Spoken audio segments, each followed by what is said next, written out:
U.S. and Israel first launched strikes against Iran. The conflict is widening by the hour, drawing in other countries across the region and sparking fears for the global economy, leaving thousands of travelers stranded. We're going to be hearing throughout the morning from our congressional delegation, from retired Lieutenant General Richard Newton, a senior national security contributor for News Nation. Also, CBS business analyst Jill Schlesinger weighs in on how this is affecting everything from the markets to oil. We have you covered here on Seattle's Morning News.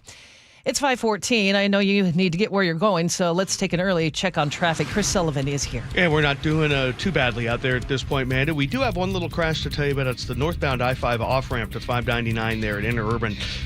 The ramp partially blocked. Looks like we've got a couple of cars tangled up there on the ramp going over I-5. Just a little bit of hesitation around that exit. Other than that, 35 minutes from Federal Way to Seattle Valley Freeway, 35 minutes from end to end. Renton to Bellevue is only 15. 35 coming down from the north end, nice and easy there. Olympia to Tacoma has no problems. KIRO Newsradio Real-Time Traffic, I'm Chris Sullivan.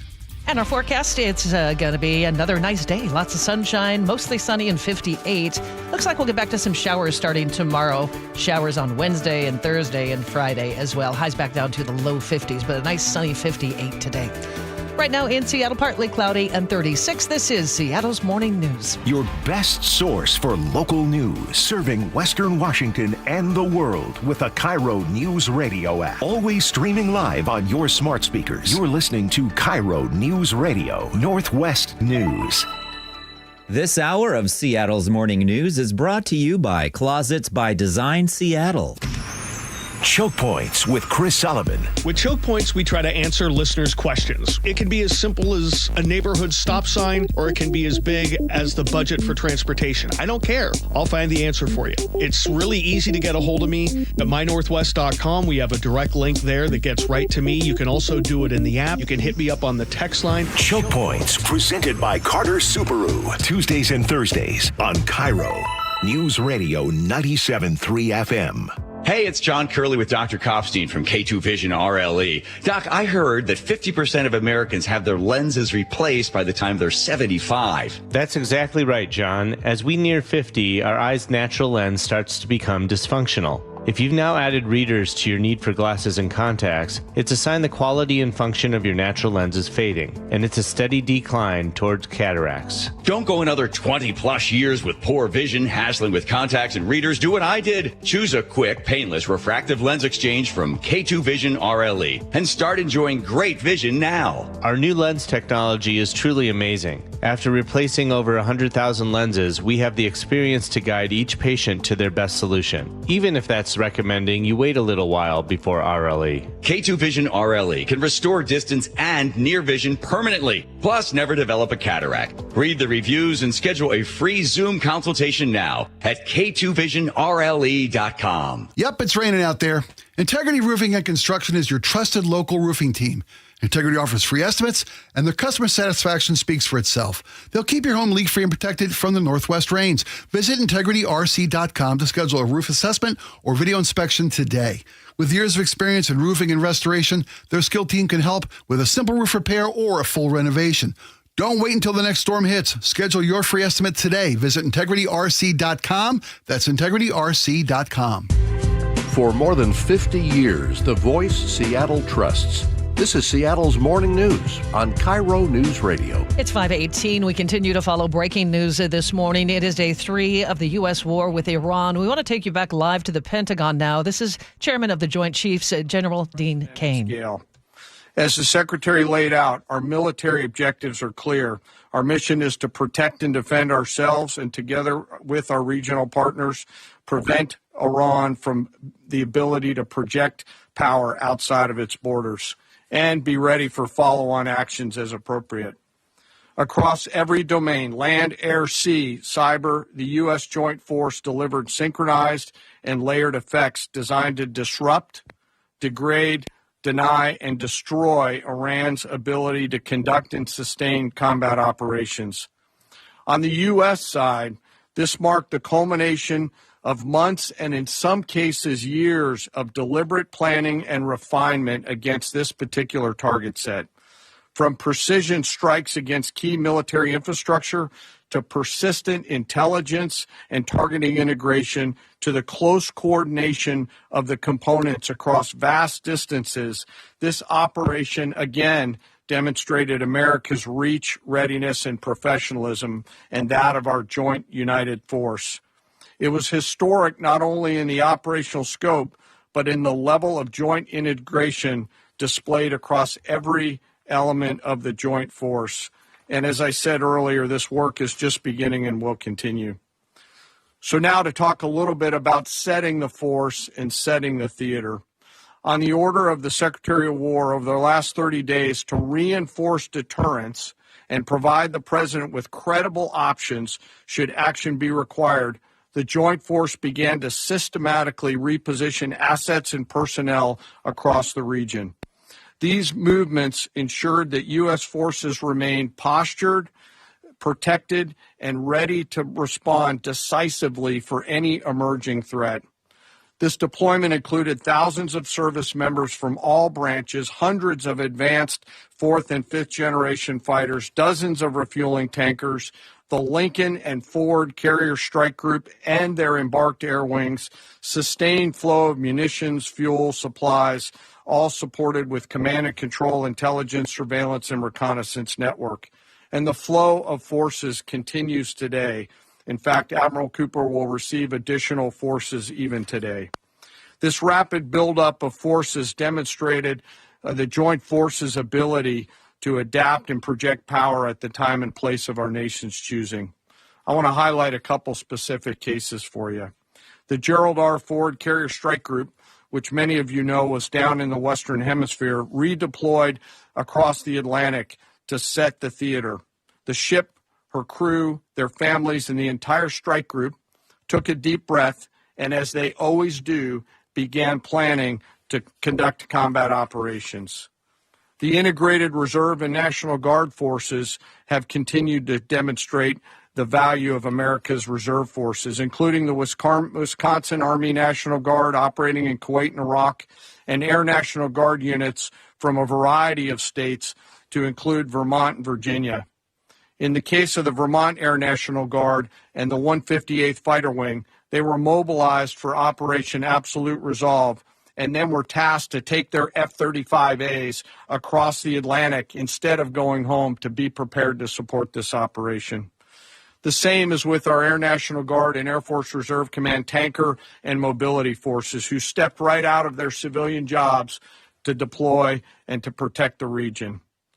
Lastly, I want to highlight the unsung heroes of warfare, our American logisticians and sustainment force, those who quietly work every day behind the scenes to project and sustain America's combat power. Our leaders from World War II were right when they said professionals do logistics. As regional tensions rose, the Joint Force elevated our force protection measures on the order of the Secretary and repositioned discreetly civilians and non-essential personnel designed to ensure the safety and security of our joint force. By the time operations began, only essential forces remained on our bases and in theater, all ready, capable to respond. So now let me move to H hour. At 3:38 p.m. on Friday, February 27th, the United States Central Command, through the Secretary of War, received the final go order from President Trump. The President directed, and I quote, "Operation Epic Fury is approved. No aborts. Good luck," close quote. In the region, every element of the Joint Force made their final preparations. Air defense batteries readied themselves, checking their systems to respond to Iranian attacks. Pilots and crews rehearsed their strike packages for the final time. Air crews began loading their final weapons, and 2 carrier strike groups began to move towards their launching points. Across the globe, our operations centers came alive in Tampa, Florida, here at the Pentagon, and of course forward in the Central Command AOR. As always, operational security was paramount as we sought to maintain and sustain the element of surprise. This operation was highly classified so that at H hour, the enemy would see one thing: speed, surprise, and violence of action. The first movers were U.S. Cybercom and U.S. Spacecom, layering non-kinetic effects, disrupting and degrading and blinding Iran's ability to see, communicate, and respond. At H hour, the beginning of major combat operations, 01:15 local Eastern Daylight Time, 9:45 local AM Tehran time, as dawn crept up across the Central Command AOR, the skies surged to life. More than 100 aircraft launched from land, sea, fighters, tankers, airborne early warning, electronic attack, bombers from the states, and unmanned platforms, forming a single synchronized wave. This was a daylight strike based on a trigger event conducted by the Israeli Defense Forces, enabled by the U.S. intelligence community. The first shooters at sea were Tomahawks unleashed by the United States Navy, closed in on Iranian naval forces, and began to conduct strikes across. That was Chairman of the Joint Chiefs, General Dean Cain, talking about day 3 of the war with Iran. As you can imagine, there were demonstrations in Seattle over the weekend, both for and against the strikes on Iran. We're going to be hearing about that, and also from our congressional delegation. We have complete coverage of the war here on KIRO News Radio. Right now, a quick check on our forecast. It's going to be a beautiful day, mostly sunny, 58 today. The showers will be back starting tomorrow, and then it looks like we have a chance of showers right on through the rest of the week. Right now, it is partly cloudy and 36 in Seattle, and this is Seattle's Morning News. A new year means more than just a clean calendar. It's new goals, opportunities, and fresh momentum for your business. Are you with the right bank to set you up for success? WaFd Bank has you covered with free business checking, credit cards, lines of credit, and other services to move your business forward. WaFd offers the latest in payment processing and cash flow tools for just the right fit to meet your goals. Plus, WaFd Bank is an SBA preferred lender. WaFd Bank, built for business. Visit wafdbank.com. Member FDIC, equal housing lender, loan subject to credit approval. Non-sufficient funds charges may apply. Are you in pain? Have you considered surgery or even joint replacement? Hi, everybody. It's John Curley. Before you make that decision, I recommend you see Dr. Mark Wagner, MD, at Seattle Sports and Regenerative Medicine. I did, and it's been a game changer. My doctor took a look at my x-rays and said, well, looks like you need a whole new hip. And then he said, wait, how old are you? And I told him, and then he said, well, wait, you're too young for a hip. You're just going to have to, live with the pain. We'll see you in 3 years. It was horrible. Dr. Wagner is a board-certified Seattle physician with over 30 years of experience performing more than 20,000 stem cell procedures, using a person's own stem cells to regenerate cartilage in their own joints. People with severe osteoarthritis, even bone on bone, are back doing what they enjoy doing without pain and without surgery. So whether it's a hip like I had, or a shoulder, elbow, ankle, wrist, or knee, before choosing surgery, see Dr. Mark Wagner first. Go to drmarkwagnermd.com. Cashback is not available on gas in New Jersey and Wisconsin. Couponing. Wow, you didn't strike me as the coupon type. Just trying to stay ahead of inflation. Gas, groceries, everything. It's all more expensive. I need to save wherever I can. Have you tried Upside yet? Upside? What's that? It's a free app that I use that pays cash back for every gallon of gas I buy. You've got to buy gas to get around anyway. Might as well get paid for it. Come on, does that really add up to anything? I've already made around $200. The extra cash helped pay down my bills, and I even had a little extra left to treat myself. And the Upside app is free? Totally free, and the cash back is real. You can transfer the cash right to your bank account. I'm downloading Upside right now. Download the free Upside app now to earn cash back every time you buy gas. Use promo code ENJOY to get an extra 25 cents per gallon on your first tank. You can cash out anytime right to your bank, to PayPal, or a gift card for Amazon and other brands. Just download the free Upside app and use promo code ENJOY for a 25 cents per gallon bonus on your first tank. That's code ENJOY for a 25 cents per gallon bonus. High five! Up top! Dave's company just got the 5-year price lock guarantee from Comcast Business. Yeah! It's 5 years of gig speed internet, advanced security, and a great rate that won't change. All from the company with 99.9% network reliability. Heck yeah! He hasn't given this many high fives since Deborah brought in her famous banana bread. Yes! The Comcast Business 5-year price lock guarantee. Powering 5 years of savings, powering possibilities. And it's hurting, but I am not stopping. Woo! For a limited time, now through March 29th, switch to Comcast Business to lock in your rate for 5 years and get a $500 prepaid card on a qualifying gig bundle. Or ask how to get started with 150 megabit internet and Security Edge for $59.99 a month for 12 months with a 2-year agreement. Don't wait. Call today. Restrictions apply. New customers only. 1-year contract required for guaranteed rate. Paperless billing and automatic payments with bank account required. 5-year pricing applies to monthly service charge excluding taxes and fees.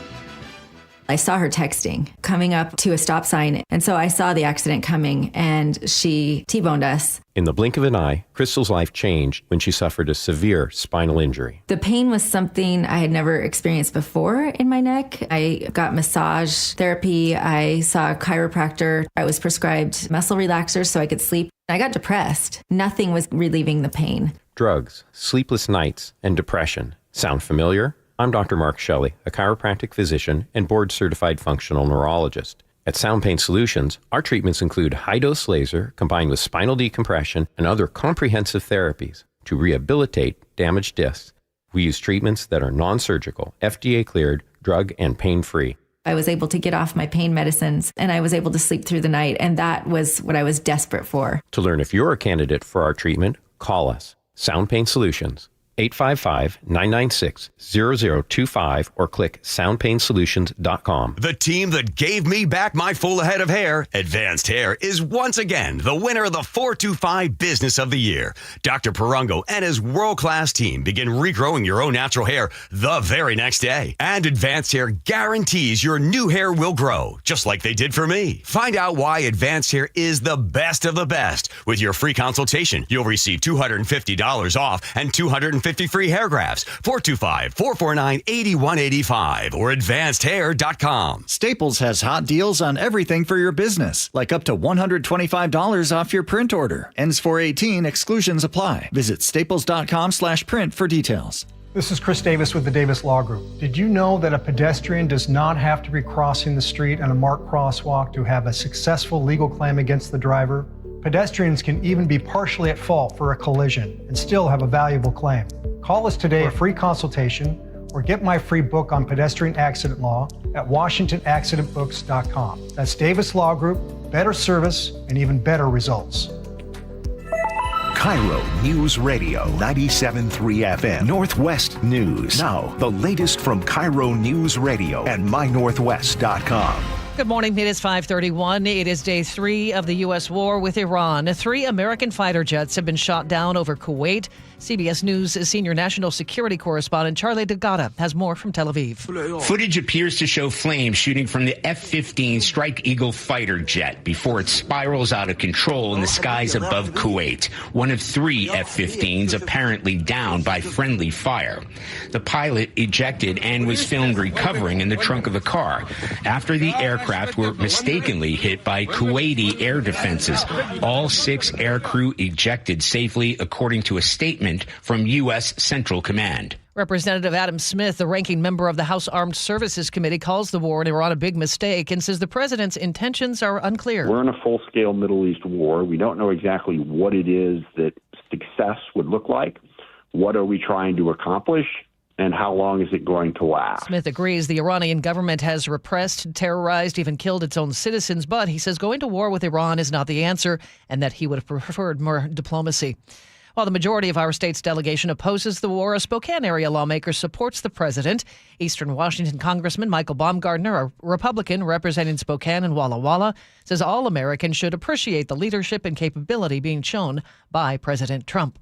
One member of the Iranian-American community here in Western Washington is thanking the president for keeping previous promises to help the Iranian people. We knew that he's the man of his word, and he kept his word, and we cannot thank him enough. And that's physician Mashid Kamyad, a Marysville physician and former citizen of Iran, who says the eldest son of the former Shah of Iran should be Iran's next leader.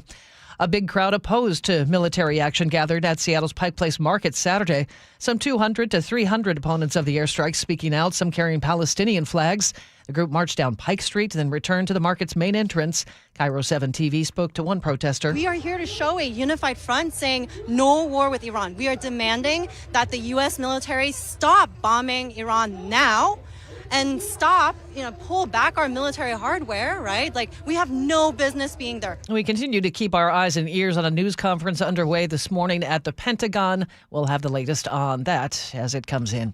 Right now it's 5:33. I know you need to get on the road, so let's check traffic. Sully's here. And not much action this early hour, but we do have a little bit of an issue on northbound I-5 to the ramp to 599. Sorry, 599. They're in coming up out of the Tukwila area into interurban. We seeing a crash on that flyover ramp there, and so that's backing us up onto the ramp and back onto the freeway just a little bit. But travel time is about normal. We got about a 37-minute trip from Federal Way to Seattle. Behind that, Olympia to Tacoma, no problems for you guys. Pierce County is quiet.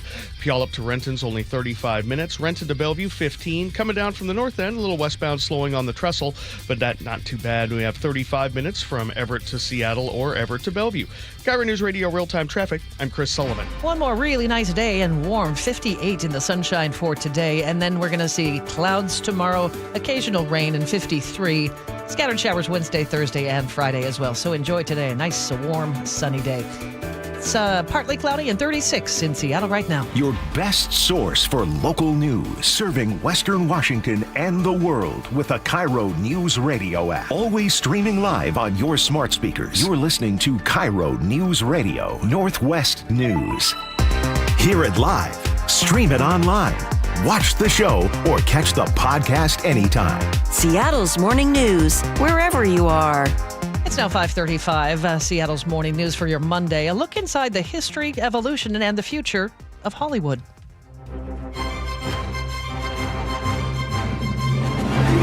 In so many ways, Hollywood is iconic. Timothy, one more, Timothy! From the sign to the Walk of Fame to the studio lots where dreams of making it big spring to life. Hollywood is actually like a physical place, but it's also an idea. And the idea has lit the world for 100 years. It'll be spring soon. But in 2026, that idea is changing rapidly, says longtime actor and Screen Actors Guild president Sean Astin. I think it's pretty easy to say that most of us have developed very short attention spans. But sometimes you want to stop scrolling and sit down in a movie theater and watch something together. But what about us? We'll always have Paris. The movies and celebrity culture became one of our most important exports, shaping the idea of America overseas.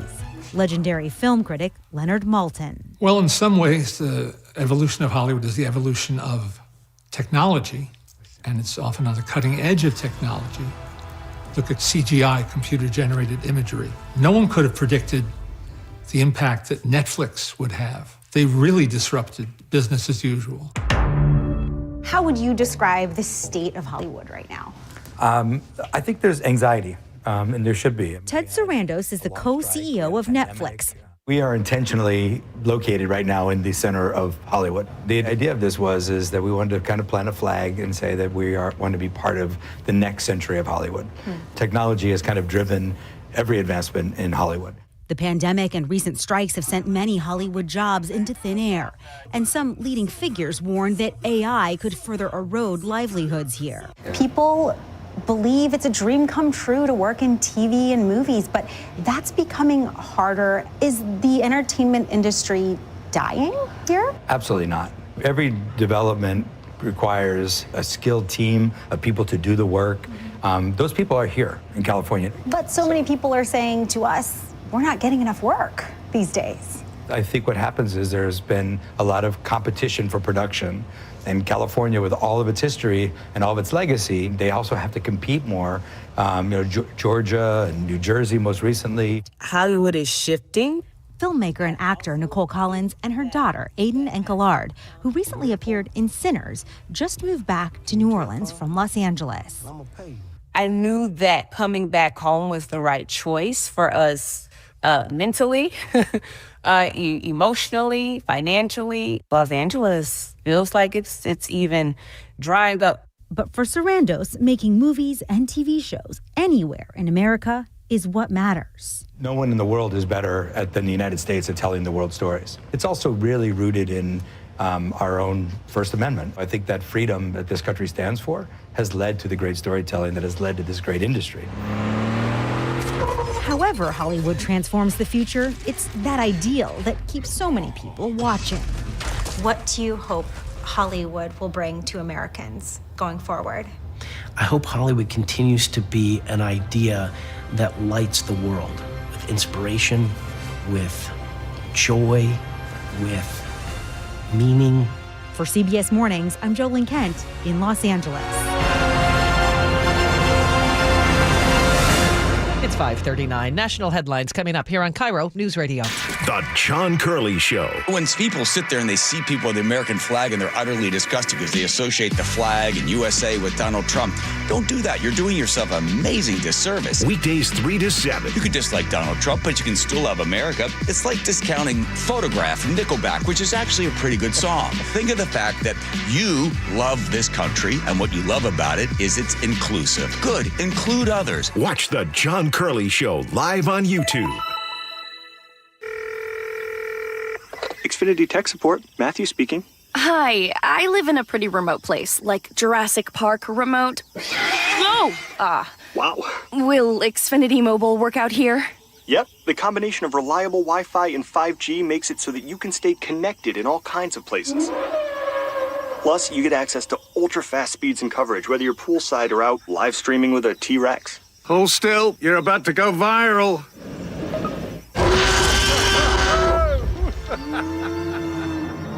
Welcome to a new era of Wi-Fi boosted mobile.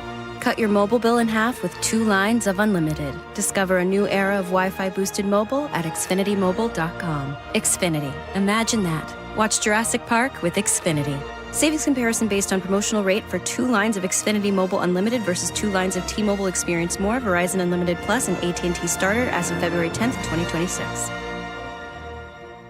The Jake and Spike Show. I check it late at night when my wife's not looking.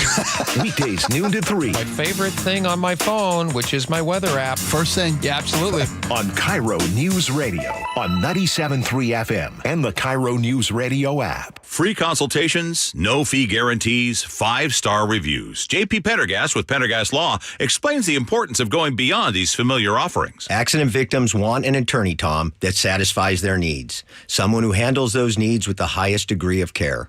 Pendergast Law offers the no-fee guarantees and free consultations, but these only scratch the surface. Okay, explain more. We make sure that every member of our team is genuinely passionate about helping others. Customer service and communication are our top priority. It's how we take care of our clients so they always feel one step ahead of the insurance companies.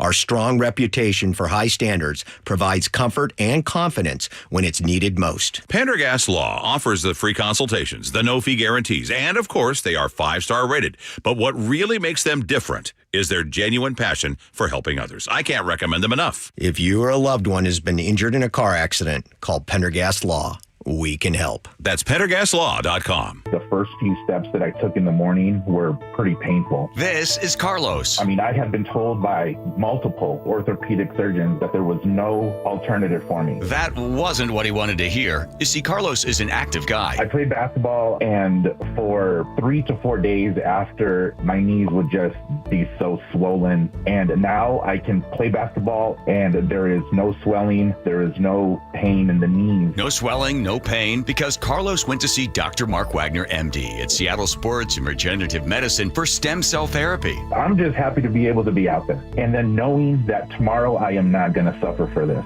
What do you say to your friends and family who are in pain? I say, I had horrible knee pain and stem cells really worked for me. You might want to go to Dr. Wagner, just get a consultation before you have surgery. Consider stem cell therapy with Dr. Mark Wagner, MD, at Seattle Sports and Regenerative Medicine. Schedule your consultation at drmarkwagnermd.com. CBS News special report. Day 3 of the war with Iran, and Defense Secretary Pete Hegseth says the U.S. stands firm. We didn't start this war, but under President Trump, we are finishing it. His vow less than an hour after military officials confirmed a 4th U.S. service member has died after being wounded in Iran's initial attacks. We've also gotten confirmation all crew ejected safely when Kuwait mistakenly shot down 3 American fighter jets. The Red Crescent is reporting 555 people have been killed in Iran. Defense Secretary Hegseth says the U.S. goal is clear. Destroy Iranian offensive missiles, destroy Iranian missile production, destroy their navy and other security infrastructure, and they will never have nuclear weapons. Iran's security chiefs just announced the country will defend itself no matter the costs. Israel and Lebanon have been trading missile strikes for the first time in a year. Commercial air traffic throughout the Middle East is at a standstill. CBS News Special Report. I'm Deborah Rodriguez. Check on our forecast. It's going to be another nice day, sunny and warm, 58 for today, but things are going to change tomorrow. Increasing clouds by tomorrow morning. We'll see some showers pick up throughout the day and a high of 53. Scattered showers for Wednesday, Thursday, and Friday as well. Right now in Seattle, it's partly cloudy and 36 degrees. Coming up on Seattle's Morning News, CBS business analyst Jill Schlesinger on how U.S. involvement in Iran could impact the American economy and fuel prices as well.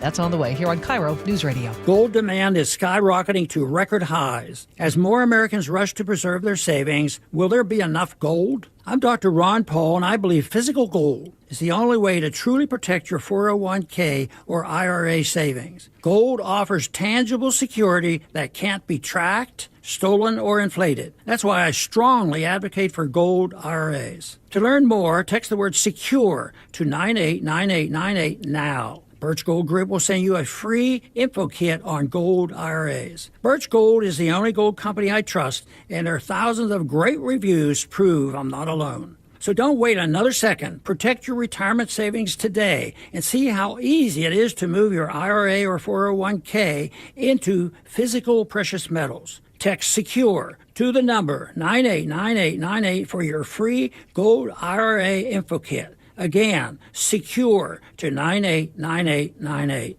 Message and data rates may apply. Cashback is not available on gas in New Jersey and Wisconsin. Couponing. Wow, you didn't strike me as the coupon type. Just trying to stay ahead of inflation. Gas, groceries, everything. It's all more expensive. I need to save wherever I can. Have you tried Upside yet? Upside? What's that? It's a free app that I use that pays cash back for every gallon of gas I buy. You've got to buy gas to get around anyway. Might as well get paid for it. Come on, does that really add up to anything? I've already made around $200. The extra cash helped pay down my bills, and I even had a little extra left to treat myself. And the Upside app is free? Totally free, and the cash back is real. You can transfer the cash right to your bank account. I'm downloading Upside right now. Download the free Upside app now to earn cash back every time you buy gas. Use promo code ENJOY to get an extra 25 cents per gallon on your first tank. You can cash out anytime right to your bank, to PayPal, or a gift card for Amazon and other brands. Just download the free Upside app and use promo code ENJOY for a 25 cents per gallon bonus on your first tank. That's code ENJOY for a 25 cents per gallon bonus.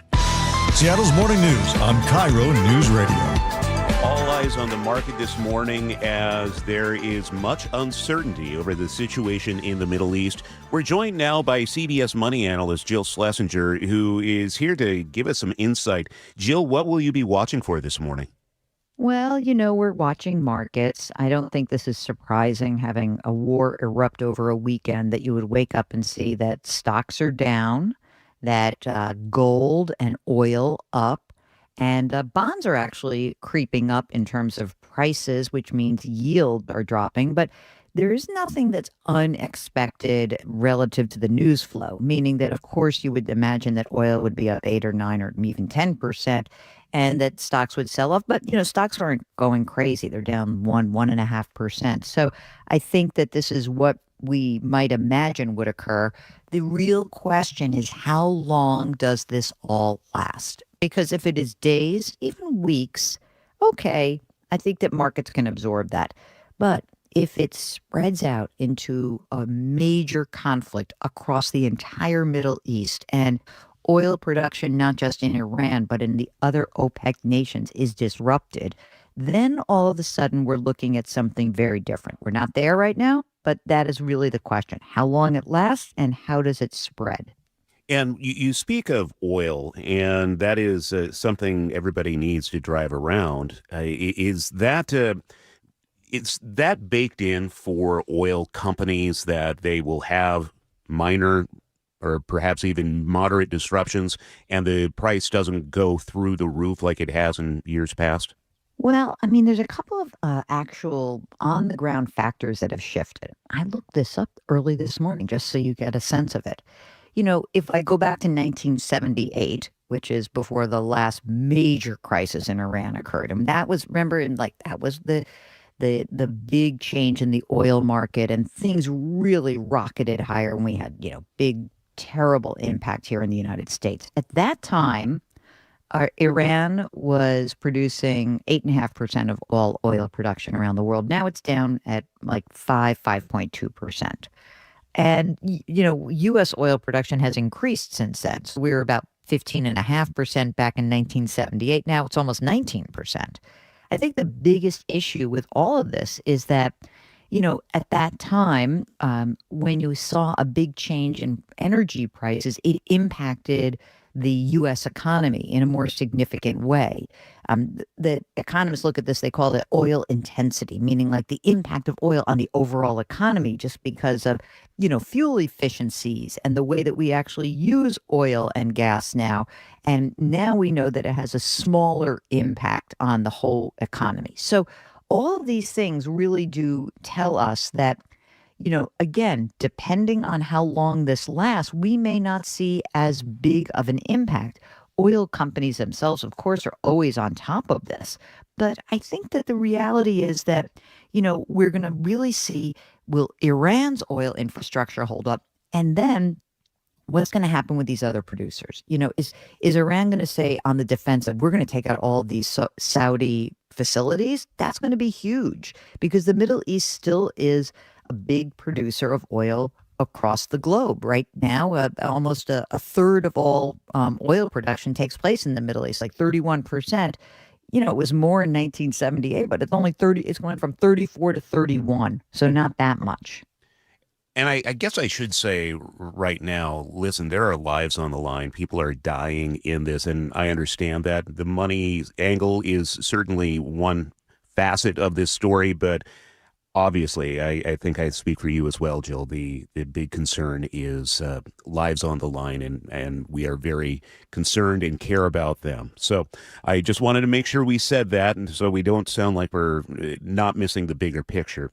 I want to transition over here, Jill, to your latest JillOnMoney.com blog, just talking about housing affordability. And what are some of your insights with these lower interest rates? I mean, it was great to go below 6% in the 30-year last week, first time in 3.5 years. So I wasn't exactly popping champagne, but I'm happy about it, right? I mean, it does help people who are going out and looking for a home. I'm not sure it does, and again, we're going to have to wait to see, is, will interest rates for mortgages continue to drift lower, maybe towards the 5.5 or 5% mark? Why is that important? Because all those folks out there who have those really juicy low interest rates, the 3s, the 2-somethings, those people need to be encouraged to list their homes and move to their next home, right? And it's very difficult even if you're a busting at the seams family and you're like, oh, I bought my entry level house and now I could really afford a larger house, but I don't want to give up my 3.25% loan. Those people, they're going to start to get tantalized as interest rates come down on these mortgages. So just to put a fine point on it, there's more than half of all outstanding home loans right now are under 4%. So if I have a 3.5% loan, I'm feeling locked in on that, right? So the question is when they will start listing their homes. And even with mortgage interest rates lower, it is not affordable to buy a home. If you wind the clock back to December of 2020, even though the median household income was lower than it is today, about $68,000 versus $85,000 today, prices have gone up, interest rates have gone up, homeowners insurance costs have gone up, property taxes have gone up. It is much less affordable to buy a home today, like let's say as of the end of last year, than it was at the end of 2020. And I think we all know that the numbers are pretty startling. Yeah, and I think the young people we know in our lives are shouting this from the rooftops. I wish there were an easy solution, but it sure doesn't sound that way, Jill. No, I think it's time, and that's often the salve of pretty much every problem that occurs. Jill Schlesinger from CBS News. Busy morning for you. Thank you, Jill. Take care. It's now 5:53. This is Seattle's Morning News for your Monday. It's the 2nd of March already. A new study uncovers the best day to book a flight. There have been plenty of myths about the best day to book an airline flight, but a new study from Expedia suggests to quit thinking Tuesday and Wednesday. Booking and flying on a Friday can save you up to 8%. It doesn't mean your particular flight, but it's a good rule of thumb. Expedia's Melanie Fish says the theory is there's not as much business demand on a Friday, and those weekend travelers are spreading out their trips, so Fridays is offering more value. Stephen Kaufman, CBS News. Seattle philanthropist Becky Benaroya has died at the age of 103. The Puget Sound Business Journal reports she passed away last Wednesday in Palm Springs. Together with her late husband, Jack, Benaroya made a lasting mark on Seattle. They funded Benaroya Hall, which opened in 1998 as the world-class home of the Seattle Symphony. They also built the Benaroya Diabetes Center and Research Institute at Virginia Mason. Her family summed up her impact in 3 words: she showed up. Over the years, she supported the Symphony, of course, ACT Theater, the Fifth Avenue Theater, and the University of Washington, among many other organizations.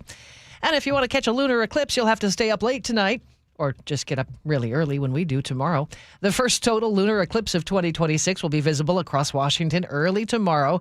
Partial eclipse starts about 1:50 in the morning. The full eclipse starts just after 3, and the whole thing will wrap up by 5:17 a.m. According to the News Tribune, this is also the third full moon of the year, known as the worm moon. Gets that name because earthworms start appearing in North America right around this time. 5:54, check on the forecast now. We're going to have another mostly sunny and pretty warm day, 58 for today. Things are going to be changing, though, tomorrow. Look for showers to pick up throughout the day. And then we'll see a chance of scattered showers for the rest of the week. Some sun breaks, too. Nothing too threatening. 53, the high for tomorrow. Right now, it is partly cloudy and 36 in Seattle. Coming up in the next hour, more of your day's local headlines. And KIRO News Radio's Luke Ducey will have local reaction to the U.S. strikes on Iran. Plus, retired Lieutenant General Richard Newton will break down what's next as the chaos continues in the Middle East. You can always text the show at 888-973-5476. This is Seattle's Morning News on KIRO News Radio. KIRO News Radio, the first place you turn for the news you trust. Seattle's new mayor is laying out a big vision. She offered few specifics. Engaging conversation. Has anybody noticed their electric bill? It's diabolical, Ursula. And your Super Bowl champion Seahawks. They are bringing the Lombardi back to the Northwest. Streaming everywhere on the KIRO News Radio app. Always here, always with you. KIRO News Radio, 97.3 FM. KIRO FM and HD1, Tacoma, Seattle. Sometimes injuries can happen when you least expect them. What broke my shoulder was reaching for my phone. I was trying to get the phone away from my cat. That's how Heather tore her rotator cuff. There was that hope. I was like, maybe this will heal on its own. And I waited a little bit, and it was not getting better. She just couldn't take the pain anymore, so she saw Dr. Mark Wagner, MD, at Seattle Sports and Regenerative Medicine for stem cell therapy. By the next day, my shoulder was already doing better. I have my arm back again, which was just wonderful. Seems like she made the right choice. I'm so glad I didn't do surgery. So whether it's a hip like mine or a shoulder, elbow, ankle, wrist, or knee, before choosing surgery, see Dr. Mark Wagner first. He's the most experienced in the Northwest with over 20,000 stem cell procedures. Go to drmarkwagnermd.com. I said to him at our last appointment, I was like, you better not retire because I want to know if anything else goes wrong with my body. You're there to be able to fix it because he's a miracle worker. It started as a puddle. Where? In the shower. Uh-oh. Then the kitchen sink. Started backing up? Yeah. I know where this is going. Clogged up. Right. No problem. Beg your pardon? There's no clog we can't clear. You're Dan. From Apollo Plumbing. This is going to get pricey. How about $83? To clear my drain? Apollo Plumbing clears main drains every day. For $83? $83 or it's free. What's the catch? No catch. We'll even do a camera inspection. Why's that? It's the best way to find the cause of your clog. And it's included? No extra charge. Truth is, we hate clogs. I don't love them. Seen them all. Ew. I promise. There's no clog Apollo can't clear. Guaranteed. 83 or free. Goodbye, slow drains. All it takes is an accessible clean out. And Apollo gets my drains draining again. You call, we come, it's fixed. My heroes. Just doing our job. Thank you, Apollo Plumbing. ApolloPlumbing.com. KIRO News Radio. Get on the YouTube channel. We're live all day on YouTube. Every show, every day. Hang out with us. The whole gang's there. And you never know what you might see. Back up the camera. Oh, my God. Just search KIRO News Radio, then subscribe. Do you need glasses or contacts and you're now at the age where you also need readers? K2 Vision RLE is the permanent solution to eliminate the need for all those. Hey, it's Doctors King and Kopstein from K2 Vision. Andy, for those nearing age 50 or so, refractive lens exchange can be a great alternative to LASIK. That's right, Joe. K2 Vision RLE is a terrific permanent solution for a lifetime of great vision. The older we get, we experience the dysfunction of our natural lens, which affects both distance vision and requires the use of reading glasses. Plus, after K2 Vision RLE, you will never develop a cataract. And like LASIK, K2 Vision RLE is quick and painless. The question is, which procedure is right for you? With the experience of over 150,000 procedures, the doctors at K2 Vision will know which procedure is best for you. Schedule your free Zoom consultation today at k2visionrle.com. K2 Vision RLE. No readers, glasses, contacts, or cataracts. Thanks for calling CM Heating. Aren't you the company that gives away free furnaces? That's us. Buy a qualifying high-efficiency cooling system and the furnace is free. Wow. Yeah, and our home comfort advisors are tax credit and rebate specialists, so they'll handle the rebate for you. Go to CM Heating for better comfort, lower bills, and a free furnace you'll love for years. Get your free estimate for furnace replacement at cmheating.com. And remember, for furnaces, fireplaces, hot water, and total home comfort, including electrical, there's no beating CM Heating. Your best source for local news. KIRO Newsradio, KIRO FM, and HD1, Tacoma, Seattle, Northwest News. This is CBS News on the Hour, your home for original reporting. I'm Deborah Rodriguez. 2 days into the war, and the Pentagon's declared U.S. forces have achieved air superiority over Iran. It comes at a price. General Dan Kane confirms a fourth U.S. soldier died today of injuries sustained in Saturday's attack. We expect to take additional losses, and as always, we will work to minimize U.S. losses. Asked about the administration's decision to attack, Defense Secretary Pete Hegseth said, "This is not a so-called regime change war, but the regime sure did change, and the world is better off for it." Hegseth is not ruling out troops on the ground in Iran. Iran has an ability to project power against us and our allies in ways that we can't tolerate. So whether that's ballistic missiles and drones, so offensive capabilities, effectively their Navy, which would attempt to set other terms and impose different costs. The Red Crescent reports 555 people have died in Iran. State TV says the Ayatollah's wife was among them. The war is widening. Sirens sounding as Israel and Lebanon target each other for the first time in a year. The BBC's Yolande Nell is in Jerusalem. The Lebanese armed group said it launched missiles and drones at the Israeli city of Haifa in retaliation for the killing of Iran's supreme leader, Ayatollah Khamenei. Israel's military responded with strikes on Hezbollah's strongholds in southern Beirut and told people in more than 50 villages in southern Lebanon to leave. The U.S. confirms Kuwait accidentally shot down 3 American fighter jets. All 6 crew members ejected safely. Oil prices are spiking this morning. CBS's Kelly O'Grady predicts other costs will follow. It's not just about gas prices. How does everything that we get to us? It's on trucks. Right. And when oil prices go up, so do diesel prices. So there are so many different secondary effects. There are protests across this country. Carla Reyes in New York City. People in Iran have the right to determine for themselves their own future. And it's not up to us to meddle in the affairs of other countries. Members of Los Angeles Iranian community cheered the Ayatollah's deaths in the streets of Westwood. The Supreme Court hears arguments today on whether people who use illegal drugs can be barred from owning guns. Legal analyst Thane Rosenbaum. The government here is arguing that there has always been laws restricting gun access to habitual drunkards. 43 states, in fact, have laws restricting gun access to drug addicts. Dow futures are down 514. S&P futures off 72. NAS futures down 331. This is CBS News. Every Sunday, moderator Margaret Brennan goes face-to-face with top leaders to make you better informed. Face the Nation, Sunday on CBS and streaming on Paramount+. 6:03 now. Let's check in with Chris Sullivan for traffic. And we are doing okay as we start this Monday morning. There are some brake lights on northbound 5 from the 405 interchange at Tukwila up to 599. That's where we have a crash on the ramp from northbound 5 to 599, and that is causing some spillover onto the freeway, definitely. 40 minutes to make it from Federal Way to Seattle at this point. That's the only real spotted bother on the I-5 corridor. Olympia to Tacoma is under 35 minutes. Valley Freeway is under 40. Renton to Bellevue is under 20. So that's pretty good. We're already up to 45 minutes, though, from Everett to Seattle with the brake lights there through the forced merge in Northgate. Got about 40 minutes from Everett into Bellevue.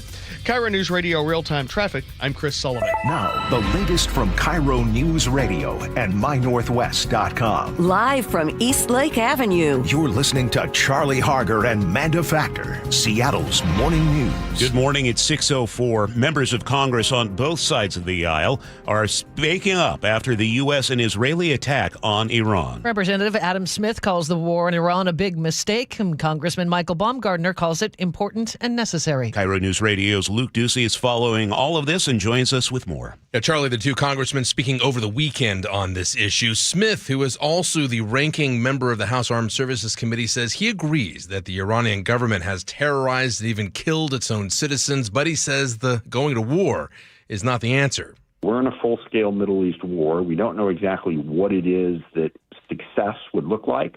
What are we trying to accomplish, and how long is it going to last? Smith also says he would have preferred more diplomacy in this issue. Republican Congressman Michael Baumgardner says the president is receiving praise from other world leaders about his no-nonsense approach to Iran. Baumgardner also says we could see some short-term economic disruptions like higher gas prices. He also worries about perhaps terrorist attacks. We think there are other Iranian terrorist groups in the country. Many of you may remember that the Iranians were linked to an assassination attempt at the Saudi ambassador in Washington, D.C. a few years ago. And then he turned his attention to our men and women in uniform, of course, Fairchild Air Force Base near Spokane, where where his district is.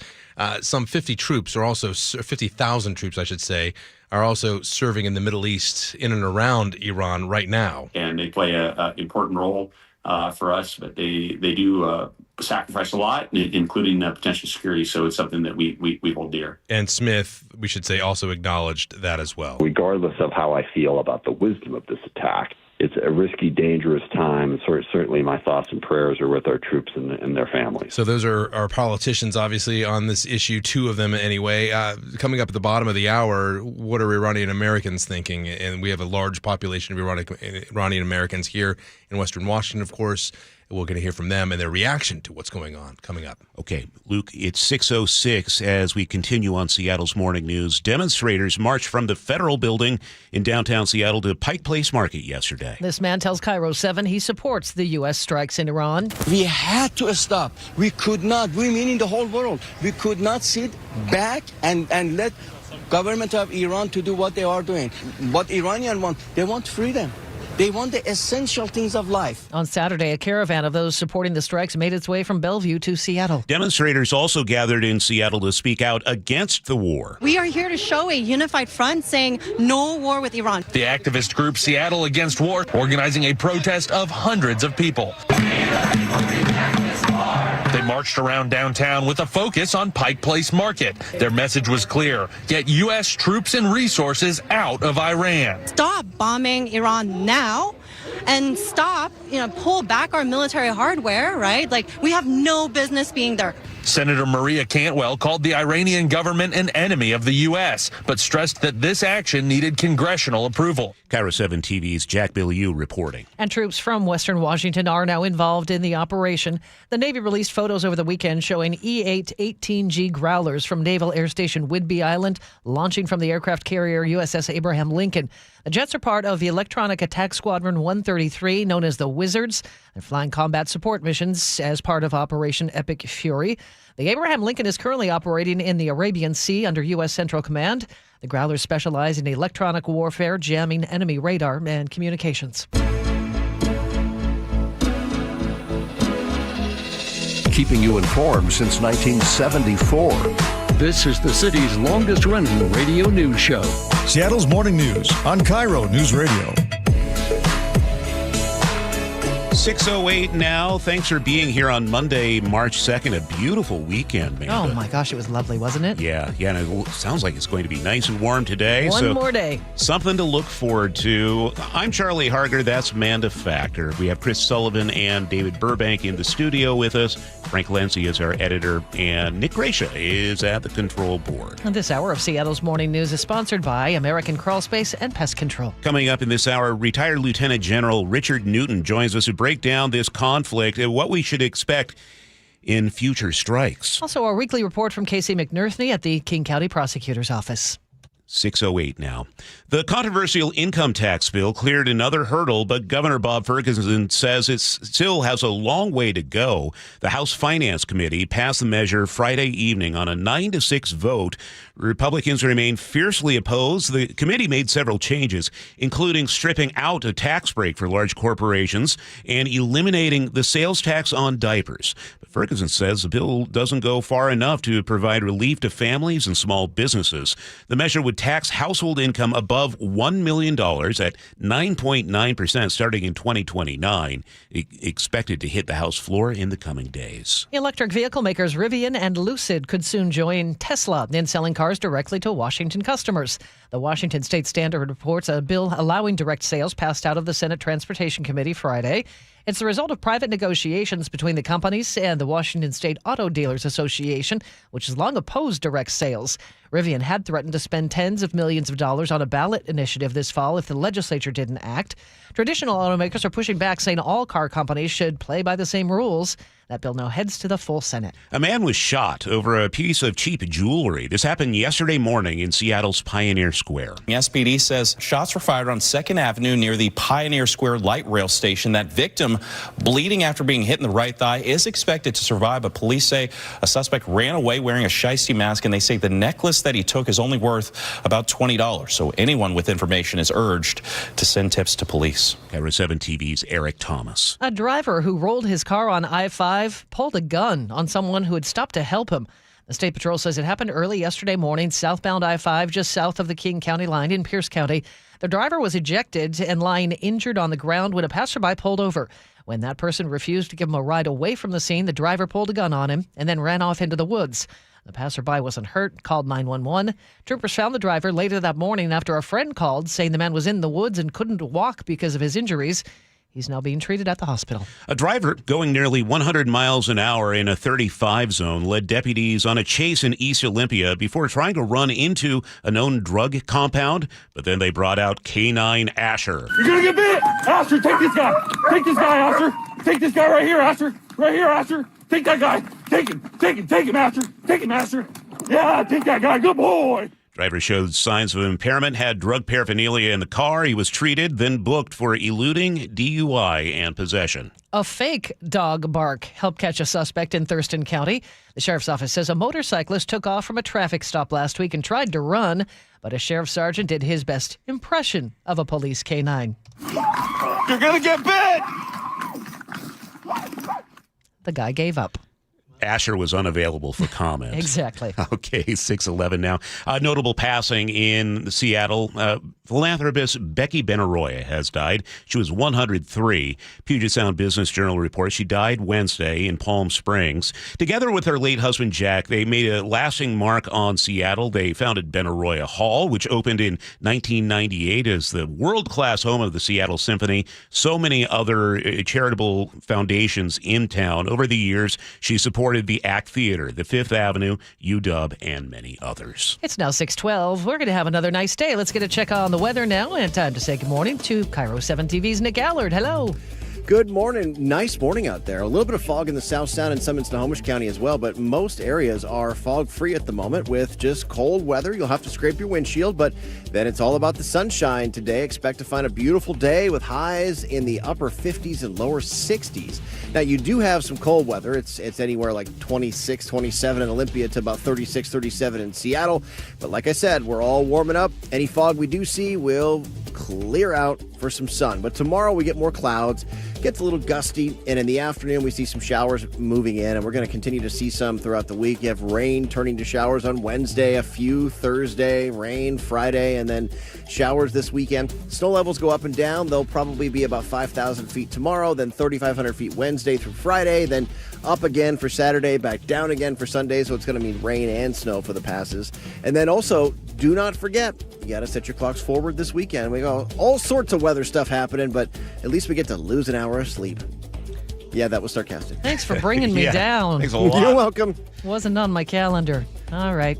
It's partly cloudy and 36 in Seattle right now. 6:13 now. Let's check in with Chris Sullivan for traffic. Well, I'm not going to be as big of a bring down because I've got positive news. The crash that we've been working on this morning from northbound 5 to northbound 599 there in the Tukwila area has cleared. And so we're definitely seeing improvements there. Not really much of a backup onto the I-5 corridor. But yeah, I have about a 40-minute trip to go from Federal Way to Seattle anyway.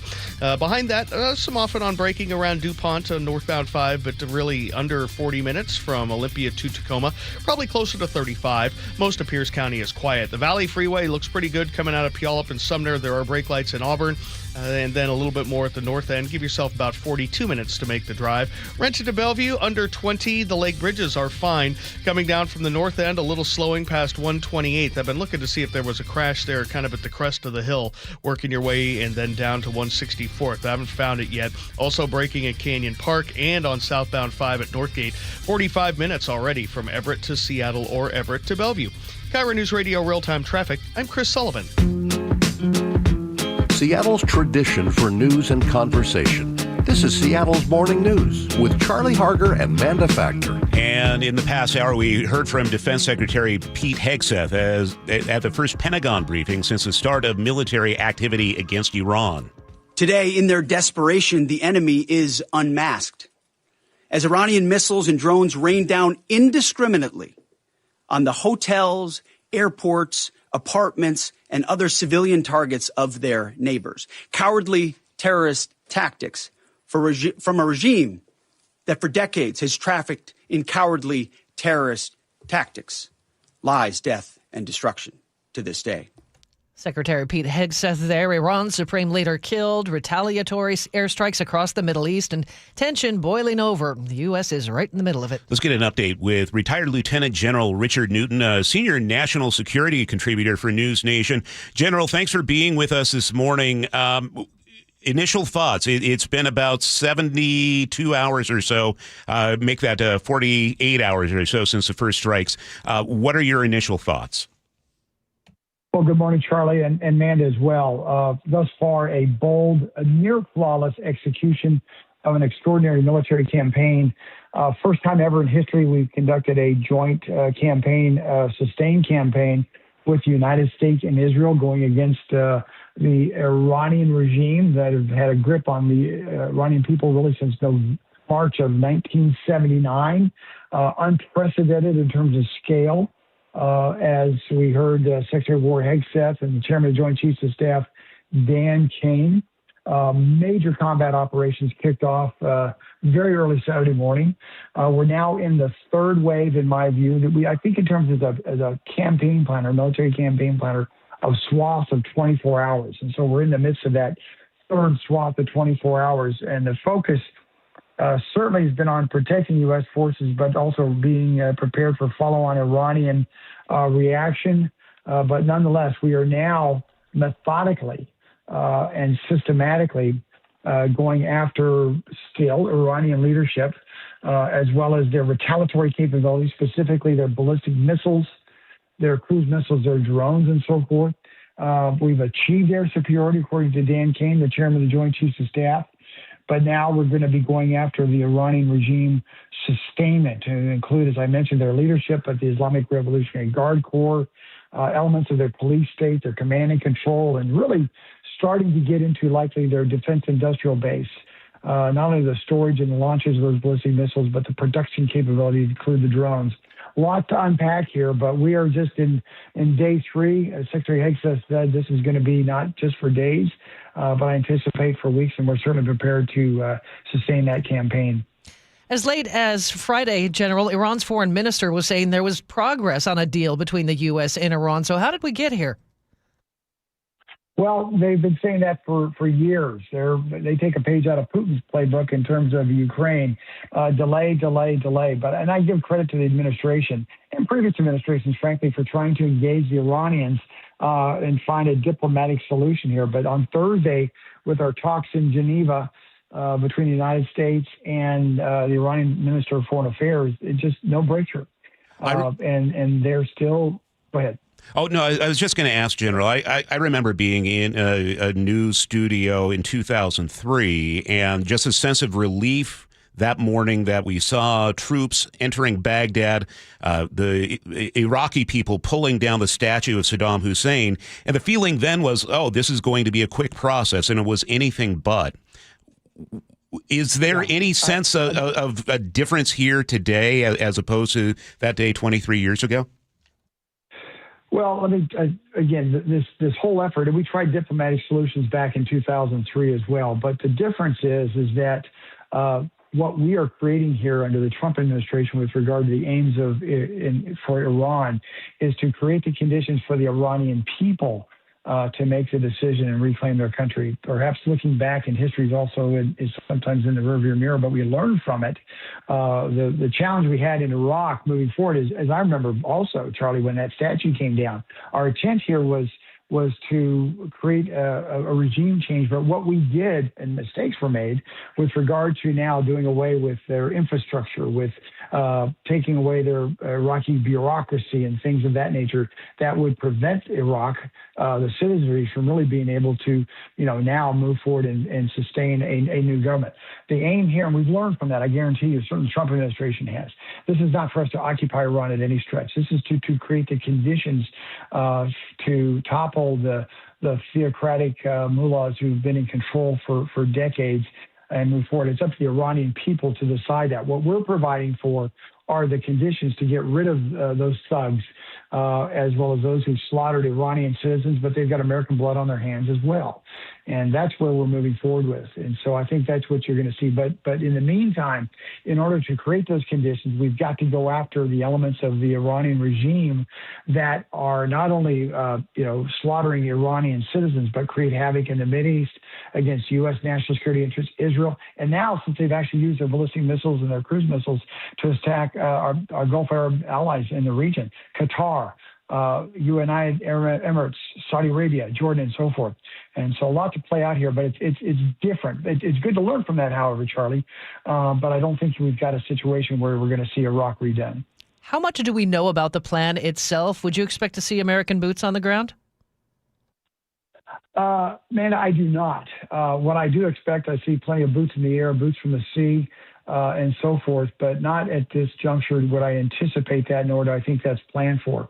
What the objective here, again, is at some point very near term, to play out over the next 48 hours, the next several days, even into weeks.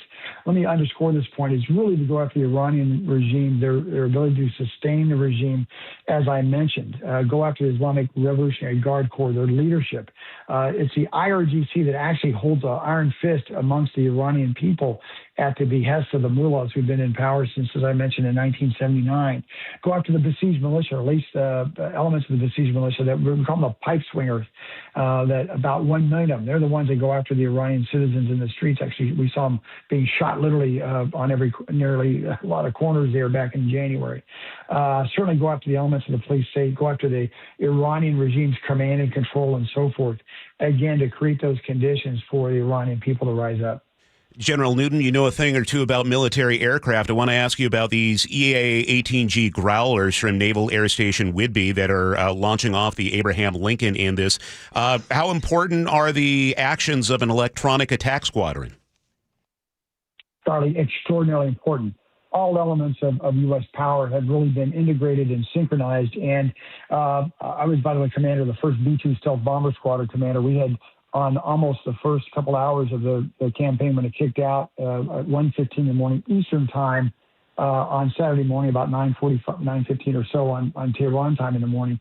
We're led by, first off, U.S. Navy-based Tomahawk cruise missiles from those carrier strike groups, but also, as you mentioned, the Growlers with their electronic warfare, absolutely essential to begin the campaign, led by those valiant aviators flying those jets, but also just as key is the men and women on the Abraham Lincoln Strike Group, certainly those on the Ford, but that sustain, operate, maintain, and get those jets to fly multiple waves over the course of several days. So yes, that was absolutely essential. We're going to need them in the fight as well. This is not just a one and done for the Growlers.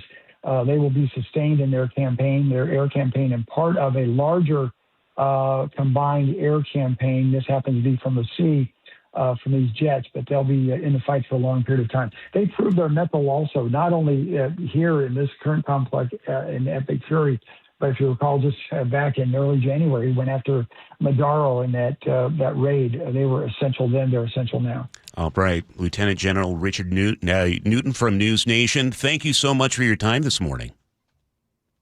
Good morning, Charlie, Mandy. Good to be with you. Thank you. We really appreciate you. It's 6:23. Right now, we need to check traffic. We do that every 10 minutes, and here's Sully. And we're already up to 50 minutes now from Everett to Seattle or Everett to Bellevue. We have brake lights south of 128, and then definitely seeing them through Canyon Park. I've been looking to see if there's a little crash there at the merge on southbound of 405 at 527. Haven't found it yet. And then you have the brake lights from about 145th down through the forced merge in Northgate. Looking at the Valley Freeway now, definitely a lot more action in Auburn and at the north end. Give yourself about 45 minutes to make the trip there. And then Renton to Bellevue is a hair under 20. Olympia to Tacoma, not too bad, just a little slowing in DuPont. Tacoma itself is quiet. Federal Way to Seattle, looking okay now that we have cleared the crash on the ramp to 599. Looking at about a 42 to 45 minute trip from Federal Way to Seattle. 509 northbound, definitely starting to see the brake lights approaching the First Avenue South Bridge. Again, we have those two right lanes blocked. Across the lake, we're still doing really well. This report brought to you by Closets by Design, custom storage solutions for closets, garages, home offices, and more. Go to closetsbydesign.com, see the current specials, so you can always call them 1-800-BY-DESIGN. Beautiful day on tap, mostly sunny, highs in the upper 50s, might even top out at 60. Tomorrow we have a return of the showers with highs in the low 50s the next few days after this. Right now in Seattle, it is 38. And coming up, KIRO Newsradio's Luke Ducey has a reaction from Iranian Americans here in our state to the war now underway in the Middle East. You'll also have your opening bell report on Seattle's Morning News. The John Curley Show. When people sit there and they see people with the American flag and they're utterly disgusted because they associate the flag and USA with Donald Trump, don't do that. You're doing yourself an amazing disservice. Weekdays 3 to 7. You could dislike Donald Trump, but you can still love America. It's like discounting Photograph from Nickelback, which is actually a pretty good song. Think of the fact that you love this country, and what you love about it is it's inclusive. Good. Include others. Watch The John Curley Show live on YouTube. Jen, I didn't know you shopped here. Hey, I'm hunting for something fresh for spring. Oh, girl, skip them all. Jewelry Television has the best spring looks right now. JTV, way ahead of you. Just hit up JTV.com yesterday, scored the cutest clover earrings, 2 tennis bracelets, and this gorgeous pearl ring. Right now, new customers get $20 off any purchase of $99 or more at JTV.com. Oh, and gold hoops and this turquoise bracelet. Just a couple things, huh? Maybe more than a couple. My name is Whitney Allen, and I'm a widow. My husband, Ryan, died. We never thought we'd ever have to use life insurance, but the unexpected happened. With Ethos, signing up was fast and 100% online. You can get a quote in seconds, apply in minutes, and get same-day coverage. No medical exams, and you can get up to $3 million worth of coverage. I'm grateful we were prepared. Get your free quote at ethos.com/radio. That's ethos.com/radio. Paid spokesperson. Time spent on application may vary. Online health questions required. Why does it matter to members that Aetna was named a Best Medicare Advantage company by U.S. News & World Report? Because they chose a plan that gives them real support, real people, and real care. We show up on calls with members and doctors' offices when needed. We show up with access to convenient care options and coverage that fits everyday life. We don't show up for awards. We show up for you. And showing up for you is how healthier happens together. The stock market was on fire in 2025 due to AI and tech stocks. Now is the time to set a strategy for 2026. It's a good opportunity to lock in those gains and invest into a stable platform. With $8 trillion in cash sitting on the sidelines, investors are either scared or unsure where to go. Hi, I'm Scott Rurecka, CEO of Legacy Group Capital in Bellevue. Legacy Group Capital develops local real estate, lends money, and shares the profits with our investors. Diversify with Legacy Group Capital. Invest into our Northwest Fund, which is currently delivering 9% on a fixed rate term. It's our flagship fund for 19 years with zero investor losses. And yes, we do accept IRAs. Find out why 1,300 local investors have invested over $350 million. Legacy Group Capital at legacyg.com. This is not investment advice. Investments available to accredited investors only. Details at legacyg.com. Nick, did you know this is called quit time? Did you know what that is? I do not know. That means right about this time of the year, people quit their New Year's resolutions. Oh, kind of like last year. Okay, never mind. The important thing is that both of us made a New Year's resolution that we would take better care of ourselves for each other. And we're holding to that. We are not flaming out because... Longevity Medical Clinic. So we get the support of Longevity. We told them what our goals were, and they're like, absolutely, we'll get you in line. So they support me, they support you, and then as a couple, they're making us accountable for the decisions we make. So we're not going to be quitting on these things. I can't remember what your New Year's resolution was around the house. My New Year's resolution around the house was that I was going to try to get you to start putting things away. And I was going to get you to actually learn how to cook a piece of chicken. Oh, well, that's for next year. Okay, fine. Either way, we've got a team behind us. Do what Nick and I have done. Take a free health analysis at lmclinic.com. That's lmclinic.com. Eric Johnson here. I spent the past 30 years working to help make our community better informed, better protected when it comes to consumer issues, and better equipped to take on whatever life throws at us. That's why I love the free Washington Accident book series from Davis Law Group. These books keep us better informed about the law, better able to protect ourselves on and off the road, and better off when all is said and done after an accident. Chris Davis didn't have to write these books. He did it because he saw a need. People who were in accidents or other legal situations didn't know what to do, what pictures to take, documents to request. Only a tiny fraction of the people who get these free books will ever become clients of Davis Law Group, but that's not the point. Chris wrote them because it was the right thing to do. The free Washington Accident book series is a must-have for drivers who want to be prepared for whatever the road might throw at them. Get yours at WashingtonAccidentBooks.com. Now, the latest from KIRO Newsradio and MyNorthwest.com. Live from East Lake Avenue. You're listening to Charlie Harger and Manda Factor, Seattle's morning news. CBS News special report as the conflict widens. We didn't start this war, but under President Trump, we are finishing it. Defense Secretary Pete Hegseth says the airstrikes that took out Iran's leadership have one goal: to take out America's enemies. This is not a so-called regime change war, but the regime sure did change, and the world is better off for it. The Israelis say Supreme Leader Ayatollah Khamenei was killed in the first minutes of the joint U.S.-Israeli operation, which depended on the power of surprise, says Joint Chiefs of Staff Chairman Dan Kane. This operation was highly classified so that at each hour, the enemy would see one thing: speed, surprise, and violence of action. That action continues on both sides, with Iran striking U.S. and allied targets across the region, and aftershocks, including thousands of grounded planes and stranded passengers around the Gulf, plus soaring oil prices and falling stock prices on global markets. CBS News special report. I'm Vicki Barker. It's now 6:31.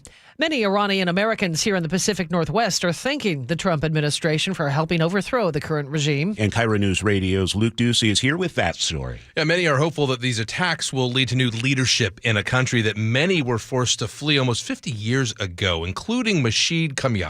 She's a physician in Marysville who is thanking Trump for keeping his promise to help Iranian Americans. We knew that he's the man of his word, and he kept his word, and we cannot thank him enough. During a demonstration march in Pike Place Market over the weekend, many Iranian Americans there told KIRO 7 TV they support regime change as well, but not with the military. No military action is what they're saying. If you look at the past few weeks, they have killed tens of thousands of their own people.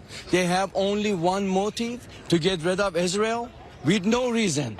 But for many, again, their families fled during the fall of the Shah of Iran and the rise of the Islamic Republic back in 1979. They are hoping this is another historic moment in their country's timeline. People will be finally free to make their own decisions who they want as their next leader. You know, many of those who fled include my family. I had a family member brother-in-law whose family fled to California during the fall of the Shah, and I've been staying in contact with him over the weekend as well. You know, there's some 15,000 Iranian Americans living here in Washington State. Coming up at the top of the hour, we're going to hear from our local politicians from both sides of the aisle who supports this military strike and who does not. All right. Thank you, Luke. And we heard from demonstrators at the Pike Place Market over the weekend who were against the airstrikes. We really believe in the capacity of people to change, capacity of people to come together, to take action together, unite in action. Trump says the strikes will continue through the week and after that, as long as necessary. That's KIRO 7 TV's Jack Bilyeu. It's 6:33 and time for a check on traffic. We do that every 10 minutes for you. And here's Chris Sullivan. We continue to see drives that are about average for a Monday. Definitely seeing the slowing on I-405 as you make your way away from Linwood down through Canyon Park, and for I-5 from 145th on down. Back under 50 minutes from Everett to Bellevue, but a solid 50 from Everett into Seattle. Looking at northbound 509, definitely seeing the impact of the loss of 2 right lanes across the First Avenue South Bridge. I-5 northbound, not too bad now. Back to about 45 minutes, more yellow than red on the map today. Looking at the Valley Freeway, 45, definitely there are some heavy brake lights right around 180th as you work your way to the merge with 405, and then Renton to Bellevue about 20 minutes. Off and on slowing through the S-curves, but by the time you're up to about 30th, it's a pretty clean drive. Lake bridges are still fine. Olympia to Tacoma has no issues. 18 and 16 also in very good shape. This report brought to you by Home Comfort Alliance. Last year was one of the hottest on record. Get an efficient heating and cooling with Home Comfort Alliance heat pump. And for the price for the AC, don't wait. Visit homecomfortalliance.com. Looks like we'll have sunshine this afternoon, a high of 58 in Seattle. Tomorrow, clouds start to roll in. It'll be a high of 53, a chance of showers, and rain on Wednesday, high of 53. Seattle right now, it's 38. 6:35 now. It's time for the opening bell report. Well, how will the U.S. war with Iran impact the economy? The stock market is already reacting as we hear from CBS business analyst Jill Schlesinger. I don't think this is surprising, having a war erupt over a weekend, that you would wake up and see that stocks are down, that gold and oil up, and bonds are actually creeping up in terms of prices, which means yields are dropping. But there is nothing that's unexpected relative to the news flow, meaning that, of course, you would imagine that oil would be up 8 or 9 or even 10%, and that stocks would sell off. But, stocks aren't going crazy. They're down 1.5%. So I think that this is what we might imagine would occur. The real question is, how long does this all last? Because if it is days, even weeks, okay, I think that markets can absorb that. But if it spreads out into a major conflict across the entire Middle East, and oil production, not just in Iran, but in the other OPEC nations, is disrupted, then all of a sudden we're looking at something very different. We're not there right now, but that is really the question. How long it lasts and how does it spread? Trading is underway, and as expected, the Dow is down about 448 points right now, almost 1% at 48,529. S&P 500 is down 47. The Nasdaq is down about 141. Yesterday, 3 cargo vessels were attacked near the Strait of Hormuz, which is an important shipping passageway for oil and gas shipments. CBS's Kelly O'Grady has more on how this could push up oil prices. This would be self-destructive for Iran. Remember, Iran's revenue mainly comes from the oil that it is willing to sell to countries like China that will buy that sanctioned oil. And so if they cut that off for other countries and other buyers, they're also doing that to themselves. Another warning that many homeowners might be headed for a crisis. Many moderate and low-income homeowners are facing a crisis in the form of rising mortgage delinquency rates, up sharply at the end of last year. Home prices are at record highs. Mortgage rates are well above where they were. Prices in general have been rising. There's definitely an affordability squeeze. But the news isn't all bad. At least the crisis isn't widespread, says bank rate analyst Jeff Ostrowski. It is difficult to be a homeowner or on the margin of affordability affordability, but this is not a sign of a broader crash in the housing market. Stephen Kaufman, CBS News. Check your water bottle. CBS's Stacey Lynn says there's a new recall. More than 650,000 plastic water bottles have been recalled because of unsanitary production conditions, raising concerns about possible contamination. The bottles were sold under the Valley Springs brand in several states. The FDA classified the recall as Class 2, meaning the water could cause health issues, though serious effects are unlikely. Either way, they say don't drink the water. Stacey Lynn, CBS News. Well, consumers are seeing a new kind of sticker shock when buying a vehicle. It's called a destination charge, and it's now averaging about $1,600. It's to cover the cost of shipping a new car or truck to its purchaser. Overall, car buyers spent more than $26 billion to cover destination charges in 2025, according to data from Edmunds, the online car shopping resource. Automakers have been upping the fee by hundreds of dollars in recent years as fuel and shipping costs have risen. Now, higher tariff fees are likely contributing to the increases, according to car dealers and analysts. Jim Crisula, CBS News. Well, last week we told you how they reformulated the Whopper. We have another breaking burger bulletin for you this morning. McDonald's fans skewering the chain CEO over his bid to push a new burger. I love this product. It is so good. I'm going to do a tasting right now, but I'm going to eat this for my lunch, just so you know. Critics accuse Mickey D's Chris Kempchenski of treating the Arch Burger like a foreign object. Holy cow. God, that is a big burger. After he gets his mouth around it for a baby-sized sample, he declares, "It's a delicious product." One Instagram user wonders if he's ever eaten at McDonald's before. Another says Chris K's aura screams, "Kale salad." A third deems the demo the most unnatural thing they've ever seen. That is so good. Deborah Rodriguez, CBS News. What's so good about it? I don't know. It's got, here's how they describe it. 2 quarter-pound patties, so half a pound of meat. Okay. Big arch sauce. I don't know what that is. Lettuce, crispy onions, and pickles. Okay. I wonder when he said "holy cow" if that was an intended pun or not. I get it. You guys, I'd rather have several small burgers than one giant one I can barely get my mouth around. I'm down with the onion straws. I do like fried onions. And a pickle. Word here for KIRO 7 News, live starting at 4. News that puts you there so you can see for yourself. News is happening now so you're ready. News that investigates to get you answers. News that's local because where you live matters. No more, no now on KIRO 7 News at 4, 5, and 6 p.m. An update on traffic on the way next. It's 6:40. The opening bell is brought to you by Legacy Group Capital Common Sense Lending. KIRO News Radio, where you turn for the news you depend on. 2 competing budget proposals. Senators want to be aggressive, they say. Traffic. We have a stall on westbound 16. Conversation. If they pass this thing and Governor Ferguson signs it into law, I think there's going to be a mass political sea change in Washington State. And your Super Bowl champion Seahawks. They're bringing it home again. Broadcasting live from the KIRO News Radio YouTube channel. KIRO News Radio 97.3 FM. Hear that? That's Mike. He took ZQL Pure Z's, so now he's sleeping soundly on a Sunday night. ZQL Pure Z's are fast-acting melatonin gummies with a complementary botanical blend to help Mike get the sleep he needs to wake up refreshed and ready to conquer Monday. Let's do this Monday. ZQL Pure Z's, just for sleep. Really great sleep. These statements have not been evaluated by the Food and Drug Administration. These products are not intended to diagnose, treat, cure, or prevent any disease. Use as directed.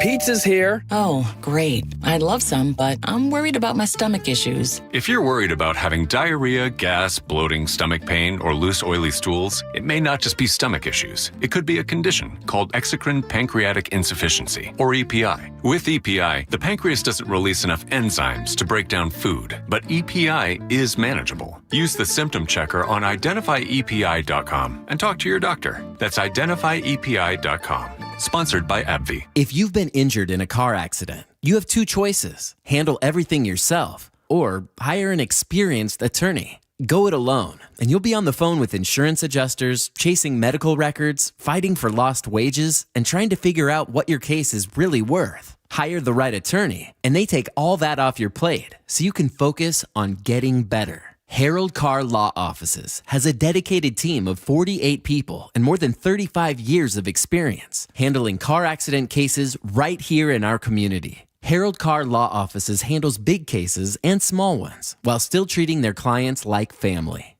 Here's the difference they make. They save you time, reduce your stress, and get you significantly more money than you'd ever get on your own. Harold Carr Law Offices fights for you at no out-of-pocket cost to you. If you're in a car accident, call them right away. Visit carlaw.com. 2 R's in car. Car accident? Call CAR. Ever notice how everyone has their own idea of clean? Yeah, your clean desk still has 3 coffee cups. Yeah, but clean energy is simple. It means no carbon emissions. And that's what nuclear energy delivers, while providing steady, reliable electricity. Those big white clouds above a nuclear power plant? Just water vapor, like warm breath on a cold day. Nuclear energy provides 10% of Washington's electricity, all without adding carbon to the air. Learn more at energy-northwest.com. Energy Northwest, powering our clean energy future. 6:43 now, and Chris Sullivan is checking traffic for us. Yeah, it's a little lighter than even you might have expected for a Monday, especially if you're coming up the I-5 corridor. You're not going to touch the brakes through JBLM and heading up to Tacoma. 35 minutes or less on that drive, and Tacoma is quiet overall. Federal Way to Seattle, seeing some off and on slowing through the SeaTac area, but I mean just the hesitation stuff. Nothing like anything bumper to bumper. Same with the drive past the West Seattle Bridge. So we're back under 45 minutes from Federal Way to Seattle. Valley Freeway, about 45 to 50, depending on how you hit it. There's some slowing in and out of Auburn, and then from the north end of Kent past 180th on up to 405. And then 405 itself, the S-curves are active, but by the time you're up to 30th, it's a pretty good drive the rest of the way. Under a half an hour, probably closer to 25 minutes to go from Renton to Bellevue. Lake bridges are still quiet. Coming down from the north end, not quite as bad through the 527 corridor on southbound 405. We had an earlier issue there.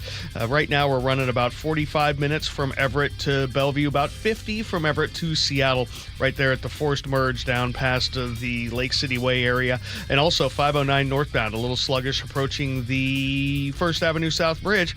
Again, 2 right lanes remain blocked. This report brought to you by the Emerald Queen Casino. Get ready for a night of hard-hitting MMA excitement with WFC 190. April 25th at the Emerald Queen Casino. The Emerald Queen, the entertainment capital of the Northwest. Our forecast, another beautiful warm day, mostly sunny, 58 for today. Things will change tomorrow. We'll see clouds, some showers at times in 53. The chance of showers will stay with us Wednesday right on through Friday with highs in the low 50s.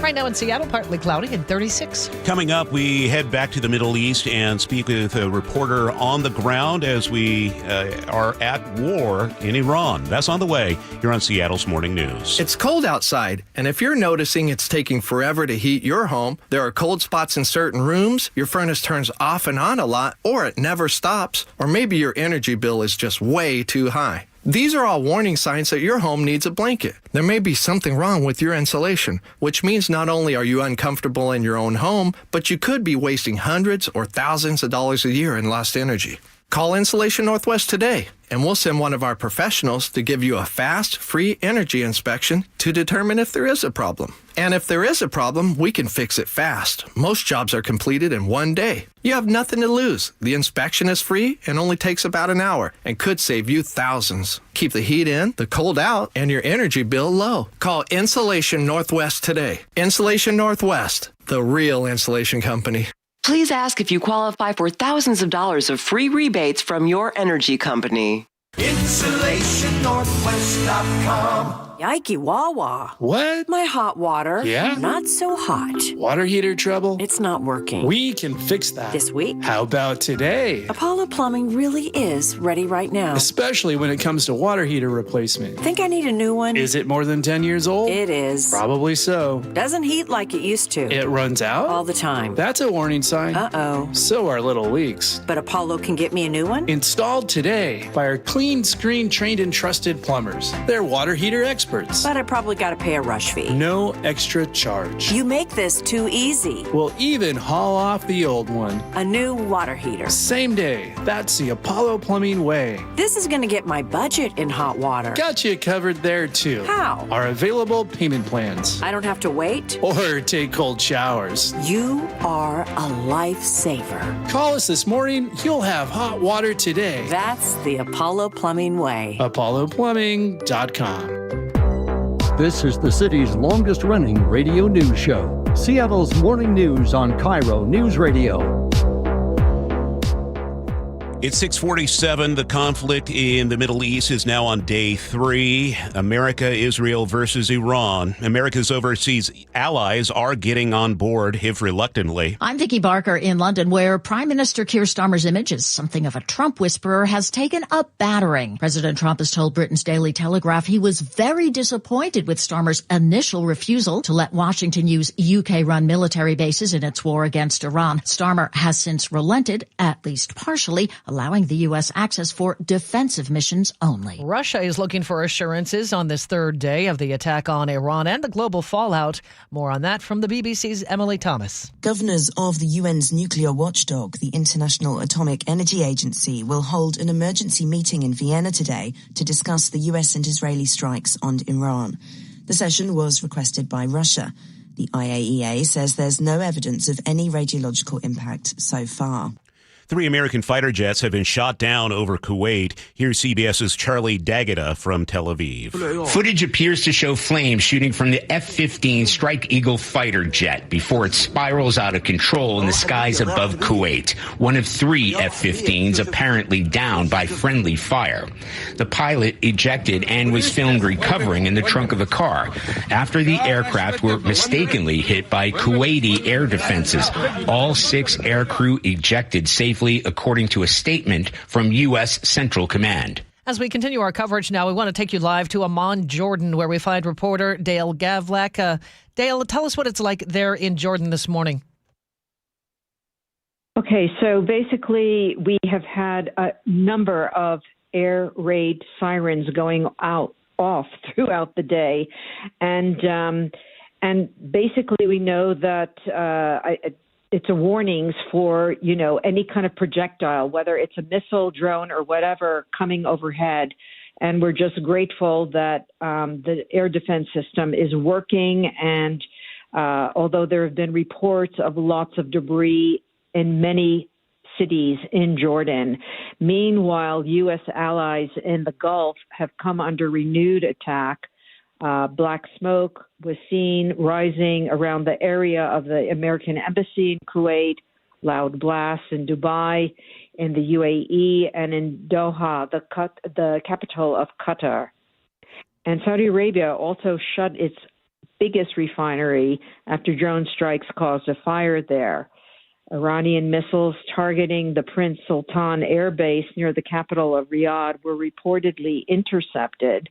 But now Saudi Arabia says its military is raising its readiness levels after multiple attacks by Iran. All these countries being hit by Iran, was this expected as an outcome?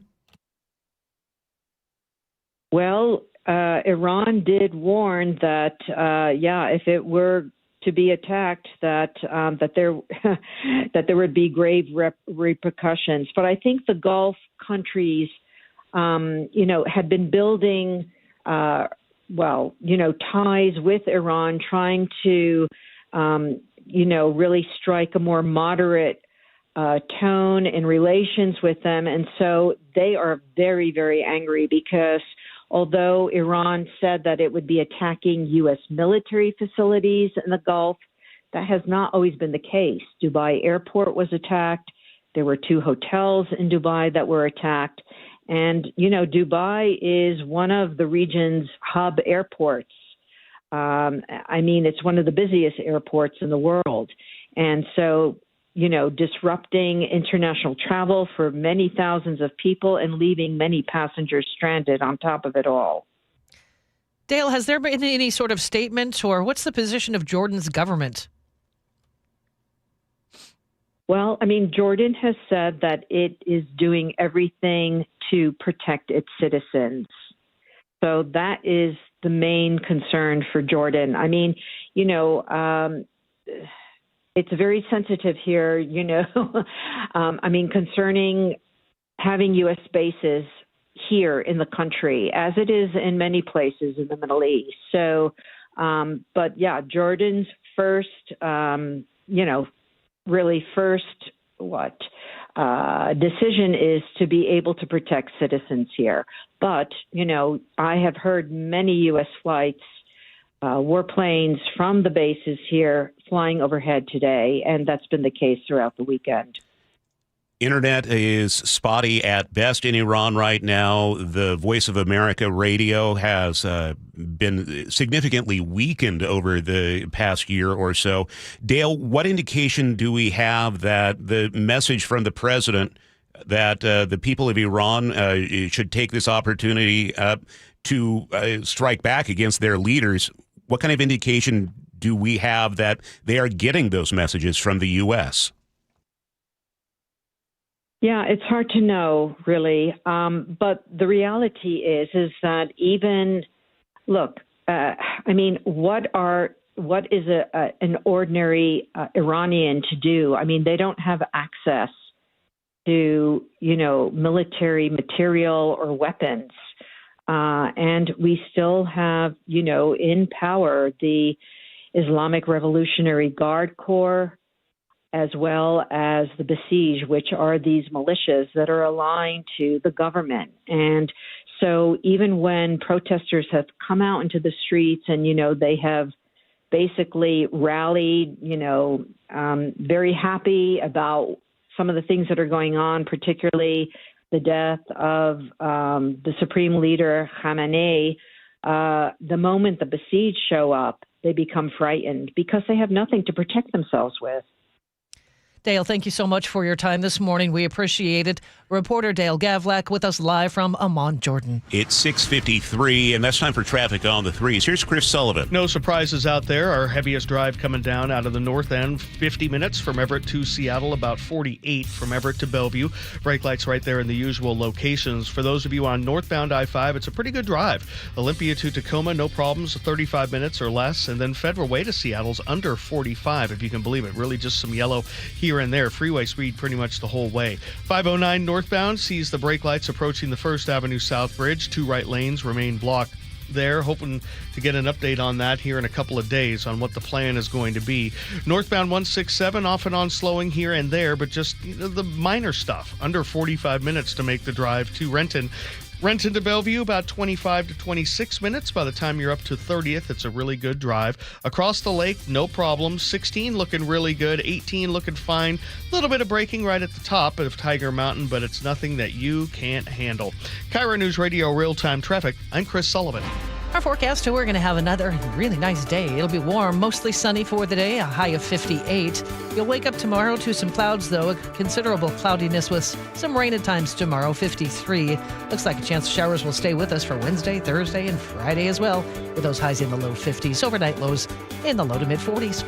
Right now in Seattle, partly cloudy and 36. Remember, you can always email us your news tips and story ideas at mynorthwest.com, and you can text us as well on the Muckleshoot Casino Resort text line, 888-973-5476. And coming up, KIRO News Radio's Luke Ducey on what Washington's lawmakers are saying about the war in Iran. Plus, what does the war mean for U.S. oil prices and the stock market? We asked CBS business analyst Jill Schlesinger. She's coming up at 7:15 right here on Seattle's Morning News.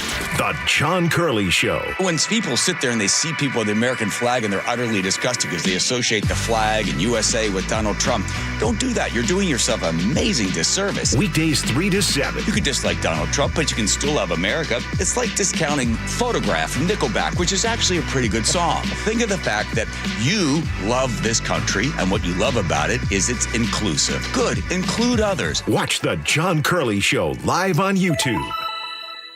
KIRO FM and HD1 Tacoma, Seattle. So my friends over at Pure Talk have been sending me customer feedback from consumeraffairs.com, where thousands of people rate and review the top wireless providers. Here, for instance, is a nice note from James in Raleigh, North Carolina, who writes, quote, "After hearing Mike Rowe's ad, we made the switch to Pure Talk, and we couldn't be happier. We went from spending $1,200 a year with T-Mobile to $420 with Pure Talk. Thanks, Mike. Switch today!" Exclamation point. Pure Talk is saving James $820 a year. And because he literally wrote the words "switch today" in capital letters with an exclamation point, I'm going to go ahead and dedicate this commercial to him. So folks, take it from James in Raleigh, North Carolina. Pure Talk can give you unlimited talk, text, and plenty of data for just $25 a month on the same 5G service the big guys are overcharging you for. Just dial pound 250, say Mike Rowe. You'll also save 50% off your first month. That's pound 250 to save an additional 50%. Thanks, James. Confidence is knowing you're ready to handle whatever comes your way. That's what it feels like to take on your workday with Cintas. They make sure your AEDs are up to date, your fire extinguishers are tested and inspected, your floor mats are cleaned and delivered, and your workwear looks good, feels good, and is freshly laundered with the Cintas Apparel Plus program. So are you ready to take on today? Visit Cintas.com. Oh, I'm ready! And get ready for the workday. I know that hiring can be challenging. You sort through tons of resumes and you get too many so-so applicants. You're just waiting for someone to match your role perfectly. Well, now, there's a place where you can meet them fast. ZipRecruiter. Need to hire right away. Start your search for strong candidates. The right fit awaits. Build your team. Build it sooner. Meet your match on ZipRecruiter. Just head to ZipRecruiter.com/free right now to try it for free. And you're on your way to meeting your match. 4 out of 5 employers who post on ZipRecruiter get a quality candidate within the first day. So try it now. Go to ZipRecruiter.com/free. Once again, that's ZipRecruiter.com/free. Meet your match on ZipRecruiter. Try it free. Joe Fallon did something smart. He saved hundreds on auto insurance switching to Progressive. With that money, he commissioned a portrait of himself. Does Joe already know what he looks like? Yes. Do guests know what he looks like? Also yes. But not as art. It's Joe's savings, and if he wants to spend it on a velvet painting of himself with a white tiger at his feet, we say, roar, Joe, roar. Switch and see if you could save with Progressive and treat yourself. Progressive Casualty Insurance Company and Affiliates. Confidence is knowing you're ready to handle whatever comes your way. That's what it feels like to take on your workday with Cintas. They make sure your AEDs are up to date, your fire extinguishers are tested and inspected, your floor mats are cleaned and delivered, and your workwear looks good, feels good, and is freshly laundered with the Cintas Apparel Plus program. So are you ready to take on today? Visit Cintas.com. Oh, I'm ready! And get ready for the workday. If your home is 20 years old or more, it might be time to have your roof checked. Your roof is your home's first line of defense, and at Guardian, we help it last as long as possible. That's why every new install comes protected with a full year of free maintenance on us. Visit us at GuardianRoofing.com. Your best source for local news. KIRO Newsradio, KIRO FM and HD1, Tacoma, Seattle, Northwest News. This is CBS News on the Hour, sponsored by JTV.com.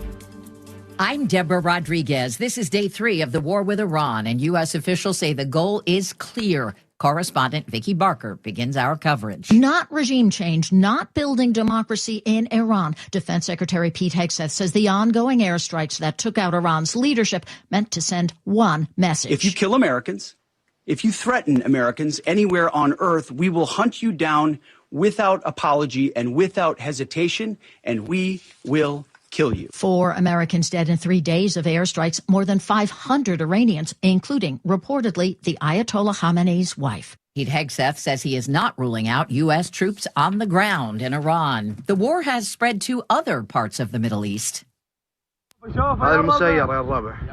Kuwait shot down 3 American fighter jets as Iranian aircraft, ballistic missiles, and drones were attacking. Correspondent Charlie D'Agata reports from Tel Aviv. The aircraft were mistakenly hit by Kuwaiti air defenses.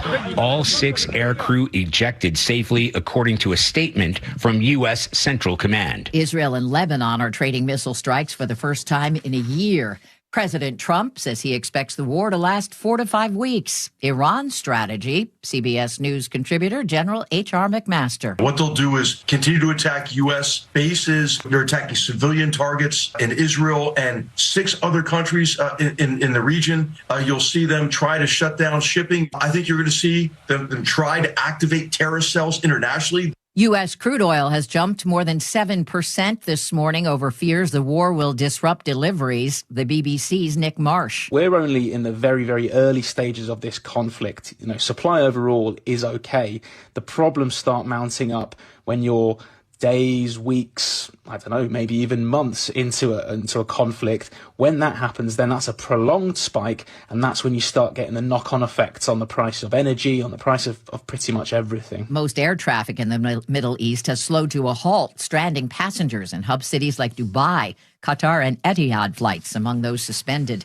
The FBI investigating the motive behind a deadly shooting at a bar in Austin, Texas, as possible terrorism. KHOU TV's Orko Mana. According to the Associated Press, a law enforcement official says the suspect was wearing a sweatshirt that said "Property of Allah" and a shirt with the Iranian flag. And sources tell CBS News the Quran was found in the gunman's vehicle. 2 people were killed, 14 injured. Suspect, police shot to death. The Dow's down more than 300 points. This is CBS News. Looking for spring jewelry looks? Find them at Jewelry Television. New customers get $20 off purchases of $99 or more at jtv.com. 7:03 now. Time to check traffic on the threes with Chris Sullivan. No surprises as you wake your way through the 7 o'clock hour. We've got the brake lights right where they should be. I'm going to start with the drive out of the north end, which is a little lighter than you might have anticipated. 50 minutes from Everett to Seattle, about 48 from Everett to Bellevue. The brake lights right in the normal places. They're just not as heavy. Behind that, we look pretty decent from Arlington through Marysville and Everett. A little slowing on westbound 2 getting over to I-5, but again, nothing that you can't handle. Northbound I-5, starting to see a little bit of slowing right around 320th, a little bit by the Kent-Des Moines Road, and then more at the north end. But overall, a 45-minute trip or less from Federal Way to Seattle is a win. Northbound 509, struggling getting up to the First Avenue South Bridge. Still have the 2 right lanes blocked there. If y'all up to Renton, 45 to 48 minutes, depending on how you hit the volume at the north end. Right now, we're kind of in a little lull. Renton to Bellevue, about 25 to 28 minutes. The Lake Bridges are still fine. This report brought to you by the Seattle RV Show. Don't miss the Seattle RV Show, March 12th through the 15th at Lumen Field Event Center. Shop over 400 new models for every budget and lifestyle. Get your tickets, seattlervshow.com. Now, the latest from KIRO Newsradio and mynorthwest.com. Live from East Lake Avenue. You're listening to Charlie Harger and Manda Factor, Seattle's morning news. Good morning. It's 7:04. Members of Congress are speaking out after the U.S. and Israel launch strikes on Iran. Democrat Adam Smith calls it a big mistake, while Republican Michael Baumgartner calls the action important and necessary. KIRO News Radio's Luke Ducey is following it all and joins us live with more. Yeah, Charlie and Amanda, they agree on one thing. That is, they support a leadership change in Iran. Republican Congressman Michael Baumgartner is defending the attacks, saying Trump made the same decision every other president has made. Main people that are saying it's illegal are also the same people that said nothing when President Obama attacked Libya, or said nothing when we were using justifiably military force against the Houthis. He's also predicting our state could see some short-term economic disruptions over this military strike, like higher gas prices. Across the globe, oil prices surging up 9% since the attacks. Baumgartner also fears possible terror attacks. Main people that are saying it's illegal are also the same people that said nothing when President Obama attacked Libya, or said nothing when we were using justifiably military force against the Houthis. Well, wrong soundbite, but you understand what his position is here. Anyways, Smith, who is also the ranking member of the House Armed Services Committee, says he agrees that the Iranian government has terrorized and even killed its own citizens, but he says military action is not the answer. You know, there is a heavy military presence, of course, in the Persian Gulf right now, and at bases in and around the Middle East right now. Many of those soldiers and sailors from right here in our state. The Pentagon says 4 American service members have been killed so far in a strike by Iran in Kuwait. 4 others were seriously injured. We're still waiting for the names of those service members to be released. Luke, thanks for the update. We'll check with you at the bottom of the hour.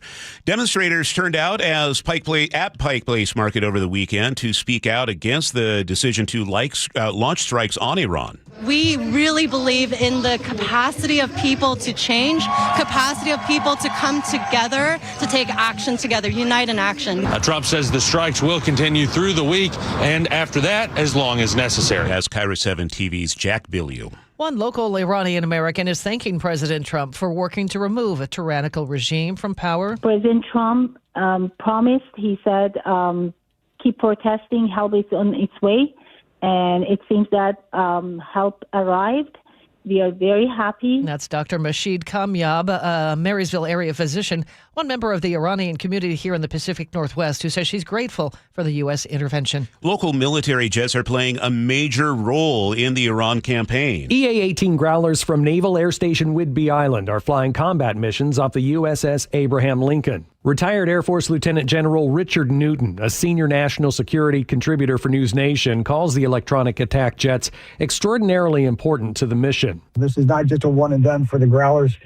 They will be sustained in their campaign. He also tells Seattle's Morning News the Growlers proved themselves in a January raid and continue to be essential. Frank Lenzi, KIRO News Radio.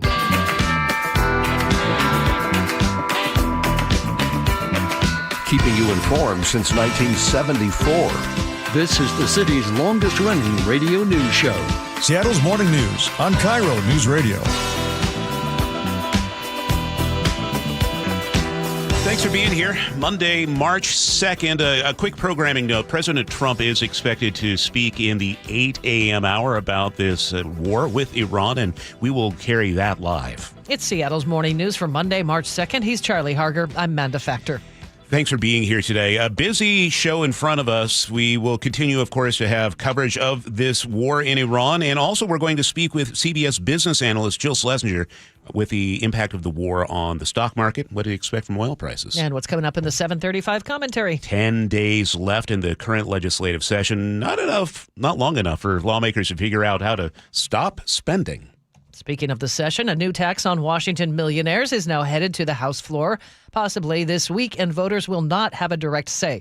Republicans tried and failed to require a public referendum. Representative Tom Orcutt. I see it in my inbox every day, and probably every hour of every day, that people are opposed to any form of an income tax. Tacoma Democrat Charlotte Mina argues times have changed and the tax is needed now. This bill represents a significant step towards right-sizing our upside-down tax code and moving closer to a system that reflects the values of my district in the 29th. And the bill passed out of committee on Friday. 7:09 here on Seattle's Morning News. Seattle police say a 23-year-old man was shot over a $20 necklace yesterday morning. Happened near the Pioneer Square Light Rail Station, 1240. The man was shot in the leg, expected to survive. The shooter, who was wearing a ski mask, took off in a car and has not been caught. If you have any information, you are asked to call SPD. A man crashed on I-5 in Pierce County early yesterday morning, then pulled a gun on a Good Samaritan. The State Patrol says the driver rolled his car into a ditch and was ejected. He was lying on the ground, injured, when another driver stopped to check on him. When the passerby refused to give him a ride, the man pulled the gun on him. He then took off running. The passerby called 911. Troopers tracked down the driver hours later after our friend reported the man was stuck in the woods and couldn't walk because of his injuries. He's now in the hospital. Deputies say a driver hit 96 in a 35-mile-per-hour zone, refused to stop, and that led to a pursuit through East Olympia. The suspect ran, but Canine Asher caught him. Good job, Asher. Good job, Asher. Good boy, dude. Yeah, dude. Good boy. Asher was kicked during the struggle, not seriously hurt. Police don't think the suspect meant to do it, so he wasn't charged for the kick, but he was booked on DUI and eluding charges. A motorcyclist being chased by deputies last week ditched his bike and ran off, so Thurston County Sheriff's deputies brought in the dogs. Sort of. There's a dog! You're gonna get bit!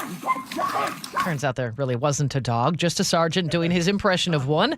It was enough to convince the guy to give up. If you've ever been to a concert at Benaroya Hall, you've experienced the generosity of Becky Benaroya. The Seattle philanthropist died Wednesday at 103. The Puget Sound Business Journal reports she and her late husband Jack funded the construction of the hall. It opened in 1998 as a home of the Seattle Symphony. They also built the Benaroya Diabetes Center at Virginia Mason. Her giving focused on medicine, education, the arts, and human services. Might see a cool sight in the sky early tomorrow morning. Now I'm only falling apart. Oh, yeah, a total lunar eclipse. There's nothing I can do. A total eclipse of the moon. Yes, of the moon. Thank you very much. Total lunar eclipse will be visible across Washington and the rest of North America. Wait a minute. Yeah. This would explain why in the 5 o'clock hour, while you were doing the show, Amanda, and I was in and out preparing, out of nowhere, I just hear Charlie say, Moon. I was like, what? How does that going to fit into his documentary that he's doing about, drug addiction and things he's working on? Because he sometimes voices his stuff there. And I was like, where is that happening? And here we go. All will be revealed. First chance to see the total lunar eclipse in 2026. The partial view starts about 1:50 in the morning. Full view kicks in just after 3.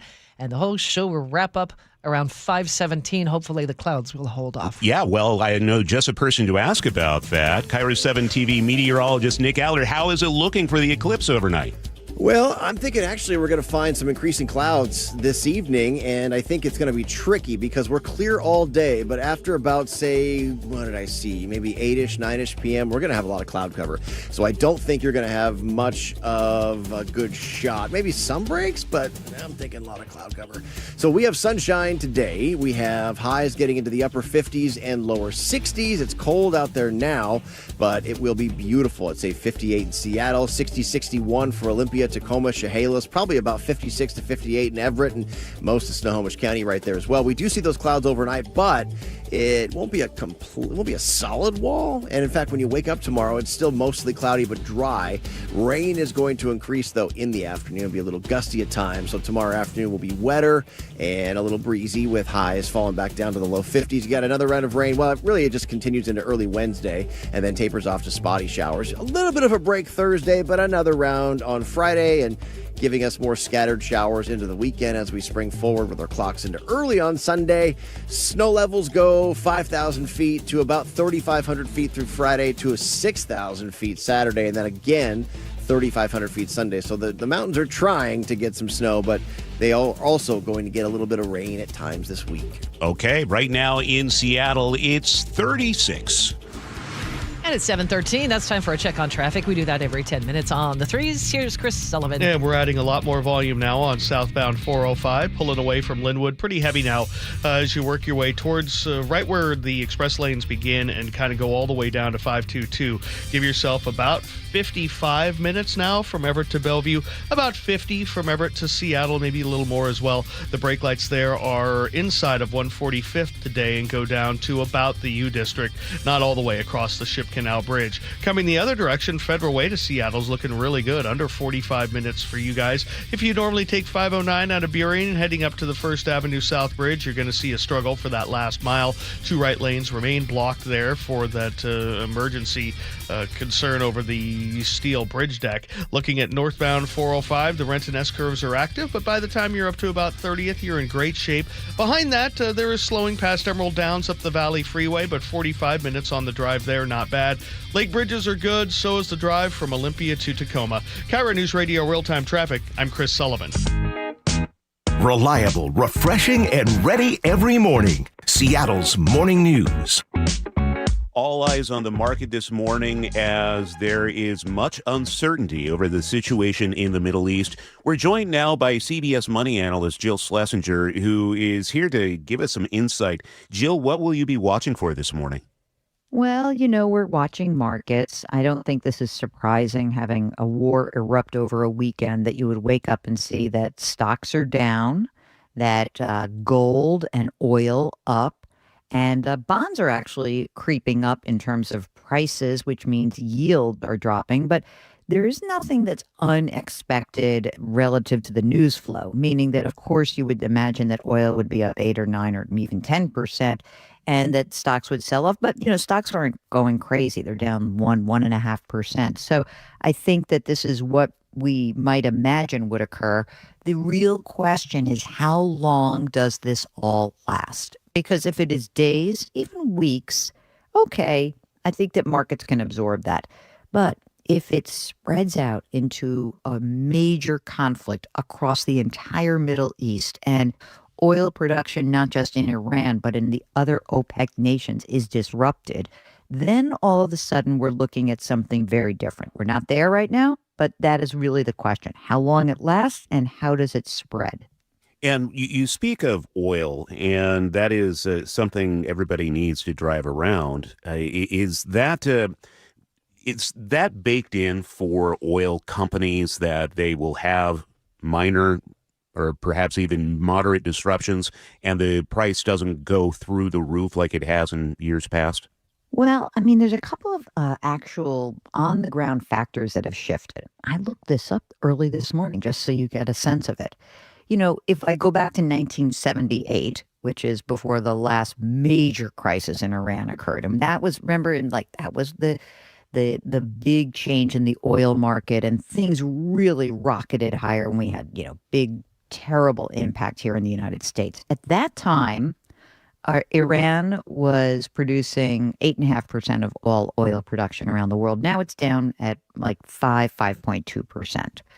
And, U.S. oil production has increased since then. So we were about 15.5% back in 1978. Now it's almost 19%. I think the biggest issue with all of this is that, at that time, when you saw a big change in energy prices, it impacted the U.S. economy in a more significant way. The economists look at this, they call it oil intensity, meaning like the impact of oil on the overall economy just because of, fuel efficiencies and the way that we actually use oil and gas now. And now we know that it has a smaller impact on the whole economy. So all of these things really do tell us that, again, depending on how long this lasts, we may not see as big of an impact. Oil companies themselves, of course, are always on top of this.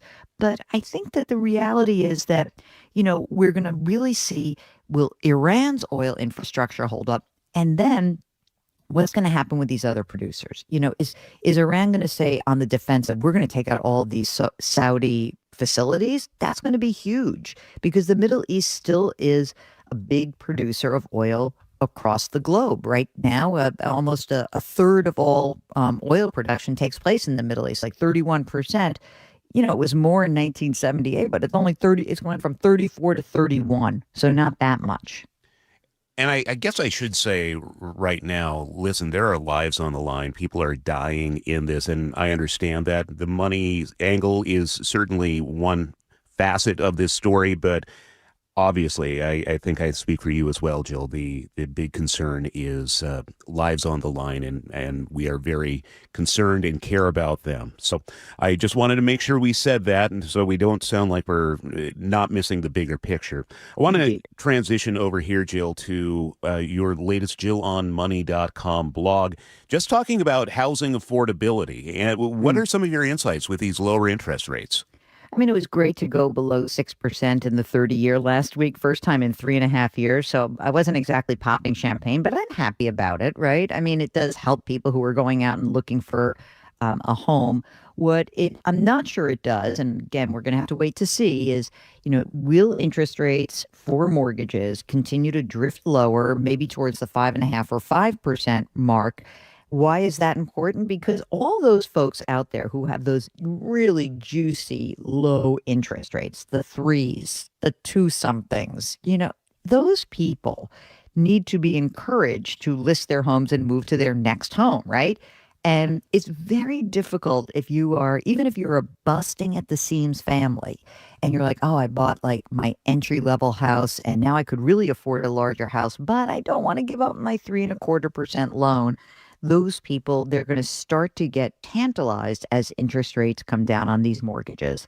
So just to put a fine point on it, there's more than half of all outstanding home loans right now are under 4%. So if I have a 3.5% loan, I'm feeling locked in on that, right? So the question is when they will start listing their homes. And even with mortgage interest rates lower, it is not affordable to buy a home. If you wind the clock back to December of 2020, even though the median household income was lower than it is today, about $68,000 versus $85,000 today, prices have gone up, interest rates have gone up, homeowners insurance costs have gone up, property taxes have gone up. It is much less affordable to buy a home today, like let's say as of the end of last year, than it was at the end of 2020. And I think we all know that, but the numbers are pretty startling. Yeah, and I think the young people we know in our lives are shouting this from the rooftops. I wish there were an easy solution, but it sure doesn't sound that way, Jill. No, I think it's time, and that's often the salve of pretty much every problem that occurs. Jill Schlesinger from CBS News. Busy morning for you. Thank you, Jill. Take care. Police in Austin, Texas, are trying to figure out if a deadly mass shooting is to blame for retaliation for attacks on Iran. 5 people were killed, 14 others injured. The shooter was also killed. The FBI is looking at his clothing and other evidence that suggests the motive was terrorism. Video captures the moments a gunman fired bullets into a crowded Austin bar Sunday, sending people scrambling for cover. And the rush to save lives as paramedics perform CPR on the victims. Police say the suspect started shooting out the window of an SUV, aiming a pistol at people on a bar patio. Then they say he got out of the vehicle and started firing with an AR-style rifle.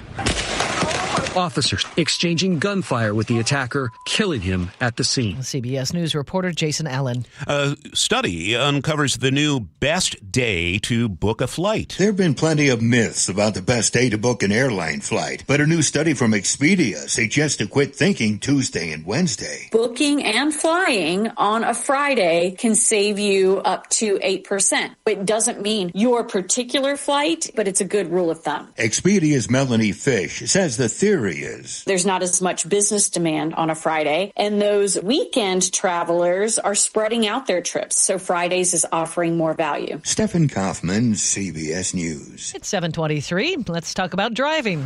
Traffic every 10 minutes. Chris Sullivan, take it away. And we are up to about an hour and 10 now from Everett to Seattle or Everett to Bellevue, with 50 of those minutes away from the Linwood area, so we're no real surprises there except for... It's a reminder that, yes, it doesn't get there very often, and only when it really has to. Hitting it on a Monday is never a good thing. $15 already down out of Linwood.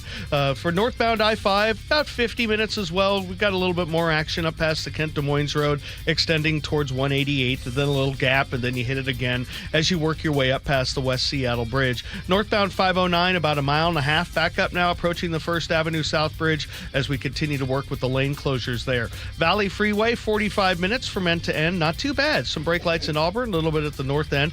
Rented to Bellevue, still under a half an hour. Lake Bridges are working at freeway speed the whole way. Olympia to Tacoma, no problems there. Starting to see the first little backups on eastbound 16 getting into the Tacoma area, basically past Cheney Stadium and over the top of Tiger Mountain. Just the slightest of hesitation.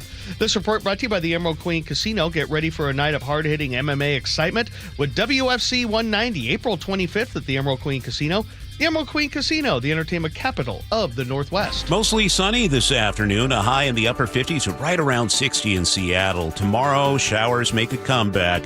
Highs in the next few days will be in the lower 50s with a chance of showers throughout the balance of the work week. We'll enjoy today, though. Right now in Seattle, it's 37. Day 3 of the war with Iran. We'll get the latest coming up, and also a 7:35 commentary, Charlie. How do we get state spending under control? Only 10 days left for lawmakers in Olympia. We'll talk about it coming up on Seattle's Morning News. This hour is brought to you by CM Heating. The John Curley Show. When people sit there and they see people with the American flag and they're utterly disgusted because they associate the flag and USA with Donald Trump, don't do that. You're doing yourself an amazing disservice. Weekdays 3 to 7. You could dislike Donald Trump, but you can still love America. It's like discounting Photograph from Nickelback, which is actually a pretty good song. Think of the fact that you love this country, and what you love about it is it's inclusive. Good. Include others. Watch the John Curley Show live on YouTube. I'm here with Wes Jones of sellwithwes.com. And Wes, you were just telling me you think 2026 is going to be a rebound year for the housing market. That's right. I think we're heading into the best real estate market of the past 4 years. And here's why. If you take a step back and look at the big picture, experts are anticipating a 15% increase in sales volume next year. Interest rates are at near 3-year lows and trending down, and home prices have held near all-time highs. There is a lot of pent-up demand. People have been sitting on the sidelines waiting for their time to jump into the market since 2022, and they need a place to buy. So, hey, 2026 might be your year. If you're considering selling your home, if you're thinking about moving, but there was something that was just holding you back, now might be a great time. So do this. Go to sellwithwes.com. You can see your home's real value there with Wes's home value calculator. Then schedule an appointment by giving him a call. Sellwithwes.com. Sellwithwes.com. It really just is a better way to sell sell your home. Gold demand is skyrocketing to record highs. As more Americans rush to preserve their savings, will there be enough gold? I'm Dr. Ron Paul, and I believe physical gold is the only way to truly protect your 401k or IRA savings. Gold offers tangible security that can't be tracked, stolen, or inflated. That's why I strongly advocate for gold IRAs. To learn more, text the word SECURE to 989898 now. Birch Gold Group will send you a free info kit on gold IRAs. Birch Gold is the only gold company I trust, and their thousands of great reviews prove I'm not alone. So don't wait another second. Protect your retirement savings today and see how easy it is to move your IRA or 401k into physical precious metals. Text SECURE to the number 989898 for your free gold IRA info kit. Again, SECURE to 989898. Message and data rates may apply. At Guardian Roofing Gutters and Insulation, we stand by our quality gutters. Whether you need a cleaning or a complete gutter install, we do it all. Call today and get $250 off a gutter installation. And visit us at guardianroofing.com. If you've been injured in a car accident, you have two choices. Handle everything yourself or hire an experienced attorney. Go it alone, and you'll be on the phone with insurance adjusters, chasing medical records, fighting for lost wages, and trying to figure out what your case is really worth. Hire the right attorney, and they take all that off your plate so you can focus on getting better. Harold Carr Law Offices has a dedicated team of 48 people and more than 35 years of experience handling car accident cases right here in our community. Harold Carr Law Offices handles big cases and small ones while still treating their clients like family. Here's the difference they make. They save you time, reduce your stress, and get you significantly more money than you'd ever get on your own. Harold Carr Law Offices fights for you at no out-of-pocket cost to you. If you're in a car accident, call them right away. Visit carlaw.com. 2 R's in car. Car accident? Call Carr. There's leaking and rats are moving and mold is creeping and water seeping in. It's hard to be a homeowner, we know. Without American Crawl Space and Pest Services, it is hard to be a homeowner. Dave Ross here. American Crawl are the heroes to call for insulation and pest issues because in addition to their great reviews and decades of experience, they also give out the most PSE insulation rebates of any insulation company in the state. American Crawl, the heroes you call. Get your free inspection at AmericanCrawl.com. Cashback is not available on gas in New Jersey and Wisconsin. Couponing. Wow, you didn't strike me as the coupon type. Just trying to stay ahead of inflation. Gas, groceries, everything. It's all more expensive. I need to save wherever I can. Have you tried Upside yet? Upside? What's that? It's a free app that I use that pays cash back for every gallon of gas I buy. You've got to buy gas to get around anyway. Might as well get paid for it. Come on, does that really add up to anything? I've already made around $200. The extra cash helped pay down my bills, and I even had a little extra left to treat myself. And the Upside app is free? Totally free, and the cash back is real. You can transfer the cash right to your bank account. I'm downloading Upside right now. Download the free Upside app now to earn cash back every time you buy gas. Use promo code ENJOY to get an extra 25 cents per gallon on your first tank. You can cash out anytime right to your bank, to PayPal, or a gift card for Amazon and other brands. Just download the free Upside app and use promo code ENJOY for a 25 cents per gallon bonus on your first tank. That's code ENJOY for a 25 cents per gallon bonus. Now, the latest from KIRO Newsradio and MyNorthwest.com. Live from East Lake Avenue. You're listening to Charlie Harger and Manda Factor, Seattle's morning news. CBS News special report, day 3 of airstrikes on Iran. Defense Secretary Pete Hegseth telling reporters. The mission of Operation Epic Fury is laser focused. Destroy Iranian offensive missiles, destroy Iranian missile production, destroy their navy and other security infrastructure, and they will never have nuclear weapons. CBS national security contributor Sam Vinograd. I do think there was a degree of messaging here, not just to the American people, but also to remnants of the Iranian regime, that the administration is prepared to continue this operation for a long time. President Trump's called the operation an act of self-defense against an immediate threat, but CBS White House correspondent Weijia Jiang says. CBS News has just learned that Pentagon briefers who talked to congressional staff and lawmakers said that there was not an imminent threat. Leaderless or not, Iran's been widening its reprisals, striking military and some civilian targets across the region, whether friend or foe. CBS News special report. I'm Vicki Barker. It's 7:31. Many Iranian Americans here in the Pacific Northwest are thanking the Trump administration for helping overthrow the current regime. KIRO News Radio's Luke Ducey joins us live with more. Yeah, Charlie and Amanda, many of the Iranian Americans we're hearing from are hopeful these attacks will lead to new leadership in a country. Many of them were forced to flee almost 50 years ago, including Masheed Kamyab, a physician in Marysville, who described a brutal regime that tortures their citizens. This regime has been killing our people in tens of thousands for decades, especially if you remember just about 2 months ago, on January 8 and January 9, in 2 days, they killed over 30,000 people. Other protesters at Pike Place Market over the weekend told KIRO 7 TV they don't want taxpayer dollars, however, spent on air and missile strikes. The working class Americans know that we actually need our tax dollars to be funding education, healthcare, and housing here at home. And, right now, our government is basically, not listening to the people. On a personal note, I think I mentioned this earlier, my brother-in-law and his family, they fled from Iran in the 1970s. To give some perspective, if he had ever returned to Iran, the fear in our family was that he would immediately be arrested. I mean, as soon as he got off the plane and or forced to serve in the military. We're going to have, of course, more local reaction to the situation as it unfolds throughout the morning. Of course. Thank you, Luke. And sailors and pilots from Western Washington are now involved in that U.S. military operation. EA-18G Growlers from Naval Air Station Whidbey launched from the aircraft carrier USS Abraham Lincoln. They're part of Electronic Attack Squadron 133, known as the Wizards. They are flying combat support missions as part of Operation Epic Fury. Retired Lieutenant General Richard Newton is a senior national security contributor for News Nation. Absolutely essential to begin the campaign, led by those giant, aviators flying those jets.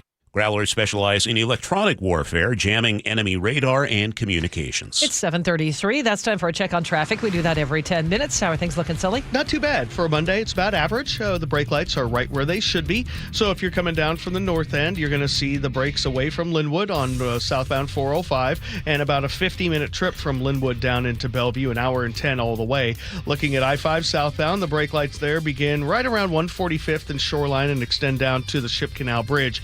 Also, the same travel time, 50 minutes out of Linwood. Northbound I-5 is 50 minutes or less. The brake lights there are also normal. And then northbound 509 got about a 2-mile backup approaching the First Avenue South Bridge. 2 right lanes remain blocked there. Up to a half an hour now from Renton to Bellevue. The S-curves are very slow, but by the time you're up to about 44th, it's not too bad. There's a little slowing around I-90 and a little bit on the south end of Bellevue. Valley Freeway, a little bit more out of Auburn, so we're back up to 25 minutes out of Auburn and about 50 all the way from Puyallup. There's also some slowing on eastbound 512 getting into Puyallup, and eastbound 16 a little sluggish as you approach Cheney Stadium. Across the lake, though, we're still in very good shape. KIRO News Radio Real-Time Traffic. I'm Chris Sullivan.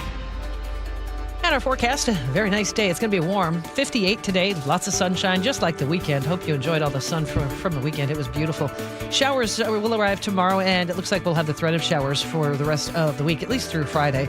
Highs back down to the low 50s, but enjoy today's sunny and 58.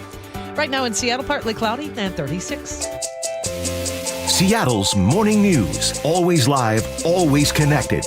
Stream, watch, subscribe, and share at mynorthwest.com. It's time for the 735 commentary. 10 days ago in this year's legislative session, a decade ago, I wasn't highly skeptical of state spending. Not so sure anymore.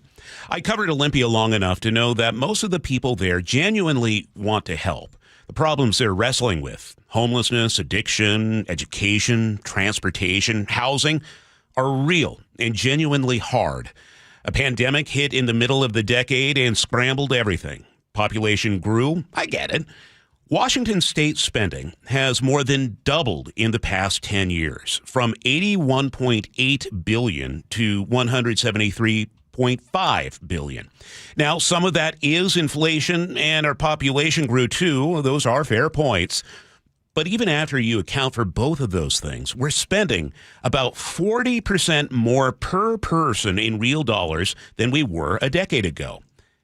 And I keep waiting for the results to show up. For that kind of money, I think it's fair to expect something for it.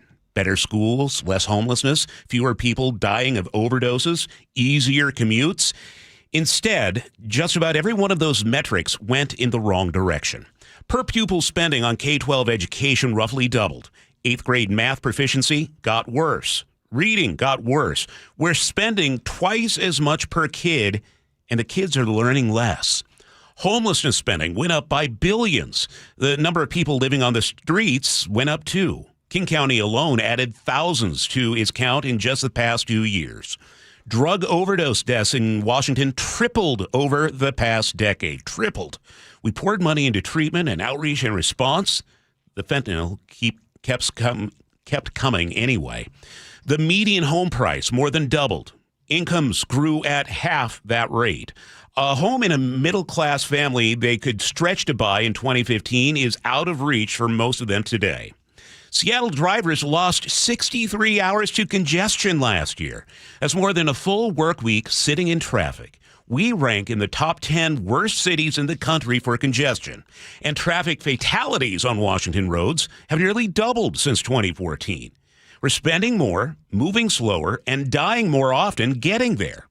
Every time you pull up to the pump in Washington, you're paying somewhere between 50 and 57 cents a gallon in Climate Commitment Act fees on top of our already nation-leading 55-cent state gas tax. Lawmakers promised measurable climate results. After collecting billions, they still can't point to any. Now, lawmakers are raiding the police and fire pension surplus and shoveling another $569 million from that into the CCA account. The question is simple. More than $500 million for what? There's a saying often attributed to Einstein, probably incorrectly, that the definition of insanity is doing the same thing over and over and expecting different results. Whoever said it first was onto something. And rather than ask hard questions about why, Olympia's answer, with 10 days left in this legislative session, is a new income tax, expanded payroll taxes, and more programs built on the same assumptions. Nobody in charge seems particularly interested in asking why the last $100 billion didn't move the needle. This is real money taken from real people, and those people deserve a better answer than, trust us, this time it'll work. And that's the 735 commentary for Monday, March 2nd, 2026. You can text your thoughts to the Muckleshoot Casino Resort text line, 888-973-5476. And you can always leave a comment at mynorthwest.com. It's now 7:39. A man was shot over a piece of cheap jewelry yesterday morning in Pioneer Square. The SPD says shots were fired on 2nd Avenue near the Pioneer Square light rail station. That victim, bleeding after being hit in the right thigh, is expected to survive, but police say a suspect ran away wearing a shiesty mask, and they say the necklace that he took is only worth about $20. So anyone with information is urged to send tips to police. That's KIRO 7 TV's Eric Thomas. You know, we need to explain what a shiesty mask is. Yeah, thanks to someone who chimed in on the text line. We all have learned together. We were all wondering. We're all over 30, too. It's a ski mask. Yeah, basically. Yeah, but kids today call it a shiesty mask. Made famous by the rapper Pooh Shiesty. Pooh Shiesty? Yes. Thank you for... Are you sure you're pronouncing it correct? P-O-O-H. Pooh. Apparently, Winnie the Pooh was his favorite character as a kid. Pooh Shiesty. I learned so much today. It's 7:40 here on Seattle's Morning News. Something old is new again at an art museum overseas. Amsterdam's Rijksmuseum says it's uncovered a new painting by Rembrandt. His 1633 work, Vision of Zacharias in the Temple, was a mystery for 65 years. The museum says someone handed it over recently for testing. Advanced scanning technology and an analysis of the style confirm it's authentic. A statement from the Rijksmuseum also cites the overall quality and alterations determined to have been made by Rembrandt himself. The painting was donated by a private collector. It'll be on display at the Rijksmuseum beginning tomorrow. Deborah Rodriguez, CBS News. And as America prepares to mark its 250th anniversary, history is hitting the road. The National Archives is on an unprecedented mission to bring some of America's founding documents directly to you. Documents including the Treaty of Paris, an original engraving of the Declaration of Independence, oaths of allegiance, and more. A Freedom plane will carry those pieces of history to 8 cities across the country. The Boeing 737 takes off from Reagan National Airport today. First stop, Kansas City. Stacey Lynn, CBS News, the White House. Last stop, Seattle's Mohi Museum of History and Industry. It arrives here July 30th. Sully, what's coming up in traffic? Well, we got the HOV blocked on northbound I-5 coming up out of Federal Way. We'll break it down next. KIRO News Radio, the first place you turn for the news you trust. Seattle's new mayor is laying out a big vision. She offered few specifics. Engaging conversation. Has anybody noticed their electric bill? It's diabolical, Ursula. And your Super Bowl champion Seahawks. They are bringing the Lombardi back to the Northwest. Streaming everywhere on the KIRO Newsradio app. Always here, always with you. KIRO News Radio, 97.3 FM. This might be the most surprising statistic I've shared in decades of doing local news. More than 75% of commuters will be involved in a car accident at some point. JP Pendergast of Pendergast Law with more. What makes it more surprising? The average person will be involved in 3 to 4 collisions in their lifetime. With accidents unbelievably prevalent, what are some safety tips if it happens to you? Safety first. Secondary collisions are not uncommon while awaiting help. Turn on those hazards and remain in a safe place. If a bystander witnessed the accident, capture their information and encourage them to remain at the scene. Seek medical attention immediately if needed, as delaying can be a costly mistake.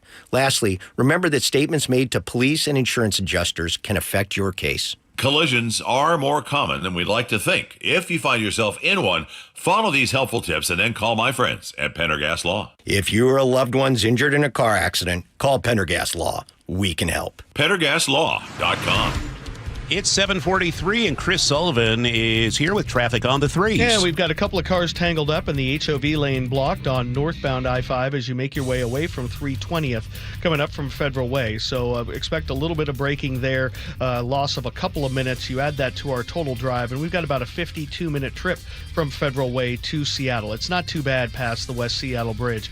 Northbound 509, though, has got about a 2-mile backup as you work your way down out of Burien, working up towards the First Avenue South Bridge to still have those 2 right lanes blocked. Valley Freeway, a little bit more action out of Auburn, a little bit more at the north end, so 50 minutes plus to go from Puyallup to Renton, so that's not exactly great. We're going the wrong direction there. 30 minutes from Renton to Bellevue as we see some action right around I-90. Lake bridges are still in good shape coming down from the north end. We've got about a 50-minute trip or more away from Linwood, so that puts us at about an hour and 10 all the way from Everett to get to Seattle or to Bellevue. The lake bridges, I did mention, there is a little westbound slowing on I-90 approaching the Mount Baker Tunnel, but nothing you can't handle. The westbound slowing on 512 approaching the I-5 corridor there in Lakewood, nothing out of line either. KIRO News Radio Real-Time Traffic, I'm Chris Sullivan. And our forecast, it's going to be another gorgeous day, mostly sunny and warm, 58 today, and then things are going to change tomorrow. Back down to the low 50s. We'll likely see some showers by the end of today, rain at times, or tomorrow, that is. No rain today, tomorrow. And then showers Wednesday, Thursday, and Friday with highs in the low 50s. Right now, it's partly cloudy and 36 in Seattle. So rain today? No, I misspoke. Tomorrow. I fixed it. Tomorrow. Dry today. Beautiful.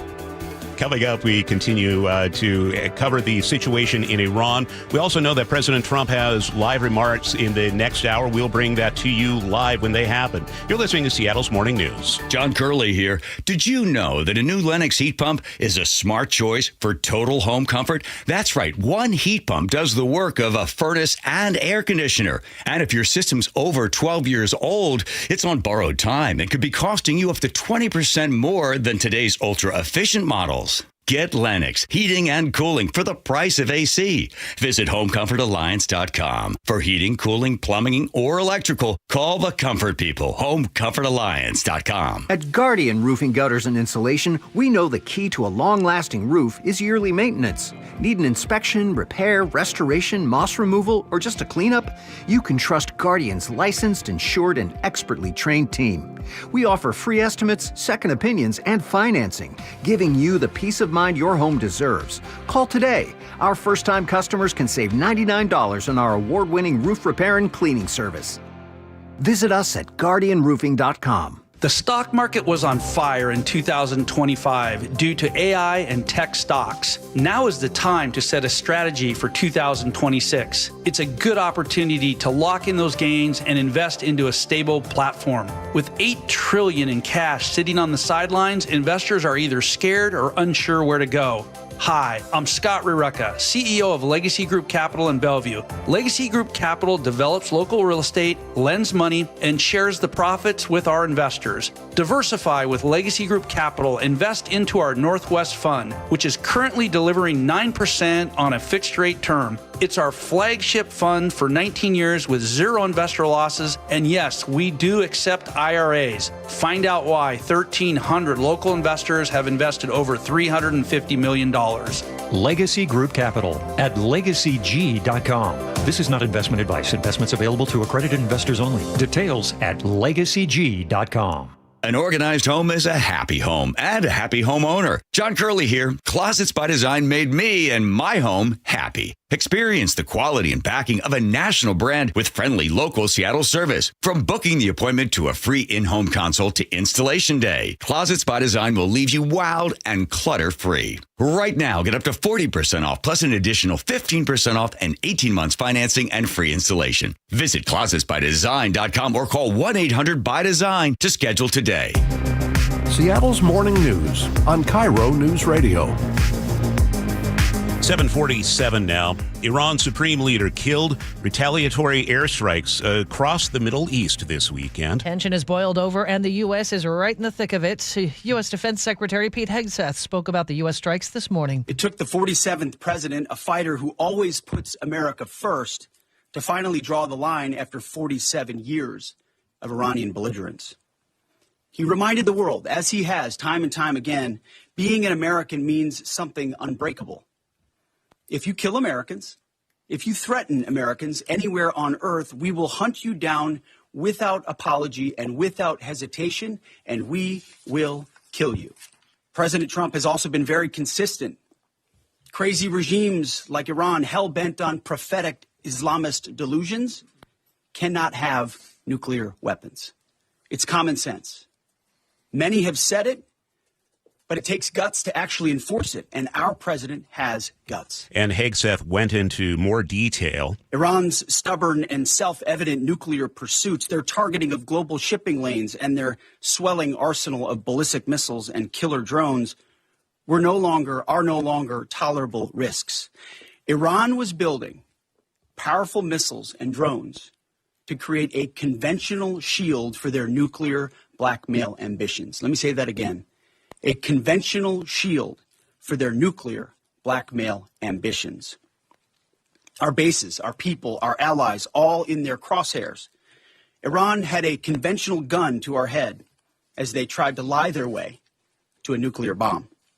It almost worked under Obama and his terrible deal, but not under this president.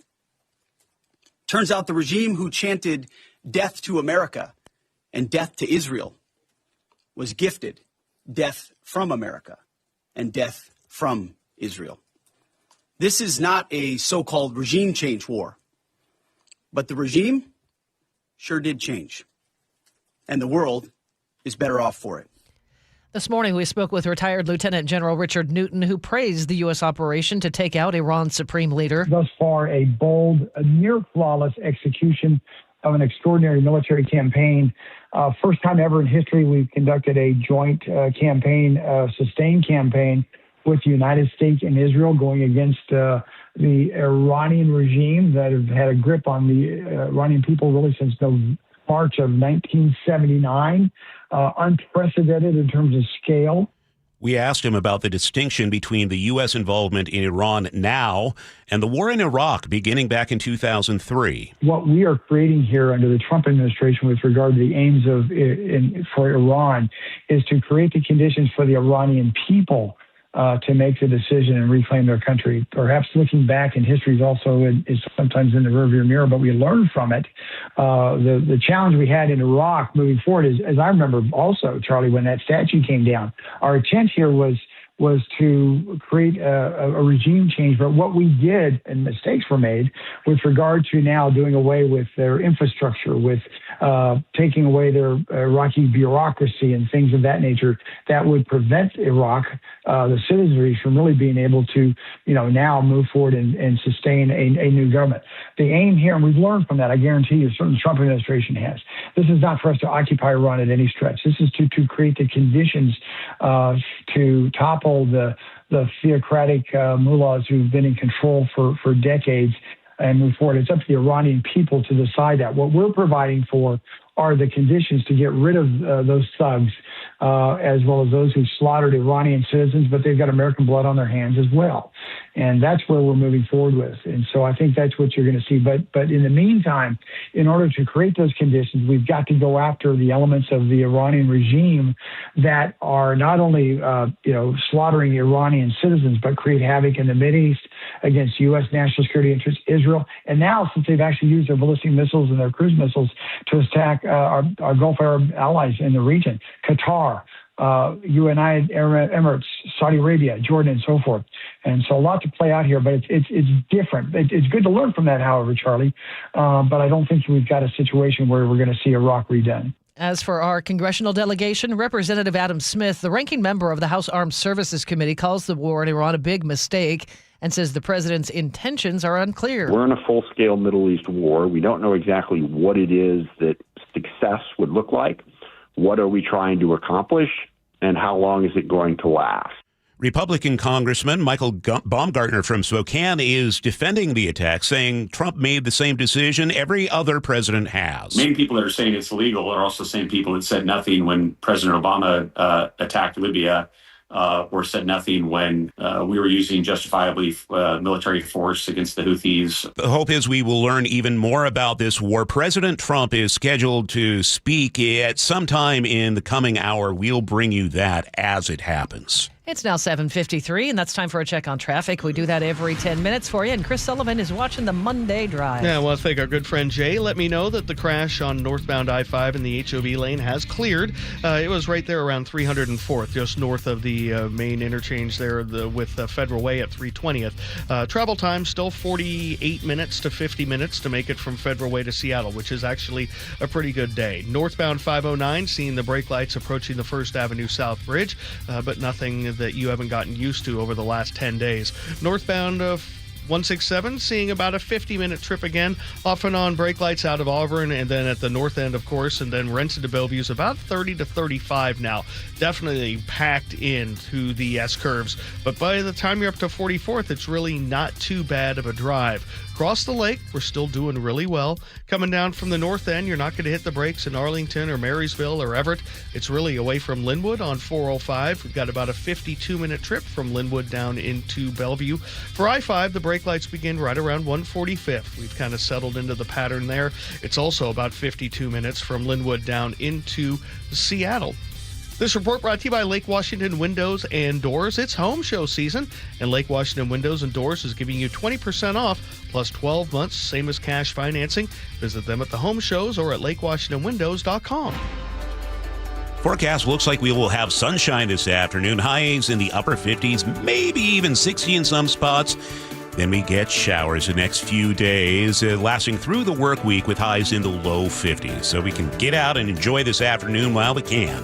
Right now in Seattle, we have partly cloudy skies. It's 38. Thanks for being with us on this Monday morning. Our inbox is always open for your news, tips, and story ideas at mynorthwest.com. You can contact the show by texting us. It's the Muckleshoot Casino Resort text line. That's 888-973-5476. All right, a very busy hour ahead. More of the day's top headlines. KIRO News Radio's Luke Ducey with reaction from local lawmakers on the war with Iran. Also coming up, CBS military analyst Jeff McCausland will have some more insight into the conflict in the Middle East, including Israel striking Hezbollah in Lebanon.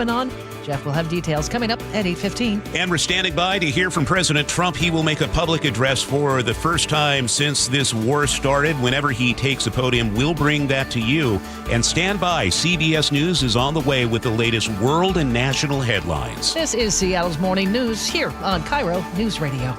The John Curley Show. When people sit there and they see people with the American flag and they're utterly disgusted because they associate the flag and USA with Donald Trump, don't do that. You're doing yourself amazing disservice. Weekdays 3 to 7. You could dislike Donald Trump, but you can still love America. It's like discounting Photograph from Nickelback, which is actually a pretty good song. Think of the fact that you love this country, and what you love about it is it's inclusive. Good. Include others. Watch the John Curley Show live on YouTube. KIRO FM and HD1, Tacoma, Seattle. 30 years ago, Davis Law Group was founded to be the best law firm for our clients and our community. Our core values are to win, help, and serve. It means our success is defined by the difference we make in our clients' lives and the impact we can have in our community. Not by giant settlement checks or shiny offices. Our mission to lift up the vulnerable extends beyond the courtroom to our charity partners, promoting safety, uplifting students, accident victims, foster youth, and the elderly. If you've been injured and want better results for your claim and for all of Washington, call Davis Law Group today. At Uline, they know going the extra mile takes hard work. For companies pushing to go further, Uline will go the distance with you. 24/7, they answer the phone to get you the shipping and industrial supplies you need. Business can move fast. Unexpected large orders, adverse weather, new safety guidelines, and changing economic trends. Uline works hard keeping 41,000 items ready to ship, minimizing detours on your way to the extra mile. Visit uline.com. Logan Fury did something smart. He saved hundreds on auto insurance switching to Progressive. With that money, he bought a mini treadmill. Is walking on it during video conference calls more distracting than he thought? Yes. And is that because he overestimated his foot-eye coordination? Definitely. But it's Logan's savings, and if he wants to burn calories and any chance at a promotion, we say, good for you, Logan. Switch and see if you could save with Progressive and treat yourself. Progressive Casualty Insurance Company and Affiliates. This is the story of the one. As a maintenance tech at a university, he knows ordering from multiple suppliers takes time away from keeping their arena up and running. That's why he counts on Grainger to get everything he needs, from lighting and HVAC parts to plumbing supplies, all in one place. And with fast, dependable delivery, he's stocked and ready for the next tip-off. Call 1-800-GRAINGER, click Grainger.com, or just stop by. Grainger, for the ones who get it done. KIRO Newsradio, where you turn for the news you depend on. Two competing budget proposals. Senators want to be aggressive, they say. Traffic. We have a stall on westbound 16. Conversation. If they pass this thing and Governor Ferguson signs it into law, I think there's going to be a mass political sea change in Washington State. And your Super Bowl champion Seahawks. They're bringing it home again. Broadcasting live from the KIRO Newsradio YouTube channel. KIRO Newsradio 97.3 FM. What if you could have the most reliable fiber-powered Wi-Fi? And get this, what if you could keep it at the same price for 5 years? That's the Xfinity 5-year price guarantee. 5 years of Wi-Fi that boosts speeds to the devices that need them most, that finds and fixes problems before you even notice them, like super intelligent Wi-Fi with a sixth sense, and that keeps you gaming in the fast lane, even when the whole family is banking on bandwidth. All your devices working in perfect harmony for 5 whole years. And here's the best part. No annual contracts, no hidden fees, and our best equipment included. Plus, get online in no time with same-day Wi-Fi. Hey, let's face it, a lot can change in 5 years. Kids grow taller, dreams grow bigger, but your Wi-Fi, it would stay reliable and the price would stay put. The Xfinity 5-year price guarantee. Lock in your price and unlock the possibilities. Xfinity. Imagine that. Select plans only. Restrictions apply. Most reliable Wi-Fi based on Open Signal Awards USA Fixed Broadband Experience Report, May 2025. Actual speeds vary. Xfinity Internet powered by fiber and connected to the premises by coaxial cable. Guys, your testosterone level impacts your energy, drive, weight, hair loss, and even ED. Revive Men's Health Seattle will check your T level for free. For your free T level check, exam, and consultation, call 206-529-1111 or visit revivemenshealth.com. Your best source for local news. KIRO Newsradio, KIRO FM and HD1. Tacoma, Seattle, Northwest News. This is CBS News on the Hour, your home for original reporting. I'm Steve Kathan. As the war with Iran rages, a vow from the Pentagon chief. They will never have nuclear weapons. And Defense Secretary Hegseth this morning claimed American air superiority over Iran and insisted the war will not be endless. CBS's Natalie Brand says he also blamed Iran for stalling on a nuclear deal. Those talks were very much active, even as President Trump signaled to reporters on Friday that he was not happy with the way things were going. signaling he didn't feel like Iran was budging. And Secretary Hegseth, in his new comments, essentially accused Iran of stalling and saying that they were, quote, lying their way to a nuclear bomb. 4 Americans have been killed in the conflict, others injured. 3 U.S. jets were victims of friendly fire. Joint Chiefs Chairman General Dan Kane. We mourn our fallen, we honor their families, and we continue our mission with focus, unity, and strength. Some Democrats have criticized the administration's Iran operation. CBS's Caitlin Huey-Burns on Capitol Hill. Late this afternoon, Secretary of State Marco Rubio and the CIA Director Ratcliffe will be up here on Capitol Hill briefing the members of the Gang of Eight. These are the top leadership positions in Congress, as well as the top leaders on the intelligence committees in both the House and the Senate. Those briefings begin today, and further briefings for the full Congress will take place starting tomorrow and throughout the week. The FBI says the mass shooting at a bar in Austin, Texas over the weekend could possibly be a case of terrorism. 2 people were killed, 14 hurt. The shooter also died. CBS's Jason Allen. Law enforcement identified the suspect as 53-year-old Indiaga Diagne, a naturalized U.S. citizen, originally from Senegal. Still way too early in the process to determine an exact motivation, but there were indicators that indicate potential nexus to terrorism. A photo obtained by Fox News shows the gunman wearing a sweatshirt reading "Property of Allah." Sources tell CBS News he also had clothing featuring the Iranian flag. Inside his SUV, authorities recovered a Quran. On the Health Watch, new research indicates many teens are not getting a full night's sleep. Columbia University professor Mark Olfson says the number of teens getting less than 7 hours a night rose 7%. Between 2007 and 2023. Young people who don't get enough sleep are at increased risk for substance use. The grades can start to fall, poor academic performance, attention problems. They can become more impulsive, take risks, be more accident prone. The Dow is down 180. This is CBS News. It's one of the most successful law and justice programs in television history that continues to uncover the truth. 48 Hours, Saturday on CBS and streaming on Paramount. It's 8:03. Let's check in with Chris Sullivan for traffic on the 3s. That's been a kind of active 15 minutes on northbound I-5 past the 320th area in Federal Way. We've been working with this crash right there around 304th. My good friend Jay went through and it cleared. Our good friend Marguerite went through, and then IRT had gotten back and blocked it again. And now we're back to the HOV lane being open through the area. Do you follow all that? Bottom line, it is clear, but there's a bunch of action on the left shoulder there as you work your way through. Still about a 48-minute trip from Federal Way to Seattle. Still, the brake lights northbound 509 approaching the First Avenue South Bridge have kind of eased off a little bit. Still going to lose a couple of minutes there. Northbound 167 from Puyallup to Renton, you're going to hit the brakes in Auburn and at the north end. Back up over 50 minutes on the drive for you guys, and then Renton to Bellevue's 35 minutes. S-curves are active now, kind of extending up towards 44th. Across the lake, though, we're still in very good shape. Hour and 10-minute trips from Everett to Seattle or Bellevue, with 50 of those minutes away from Linwood. Kind of the standard day for you. KIRO Newsradio Real-Time Traffic, I'm Chris Sullivan.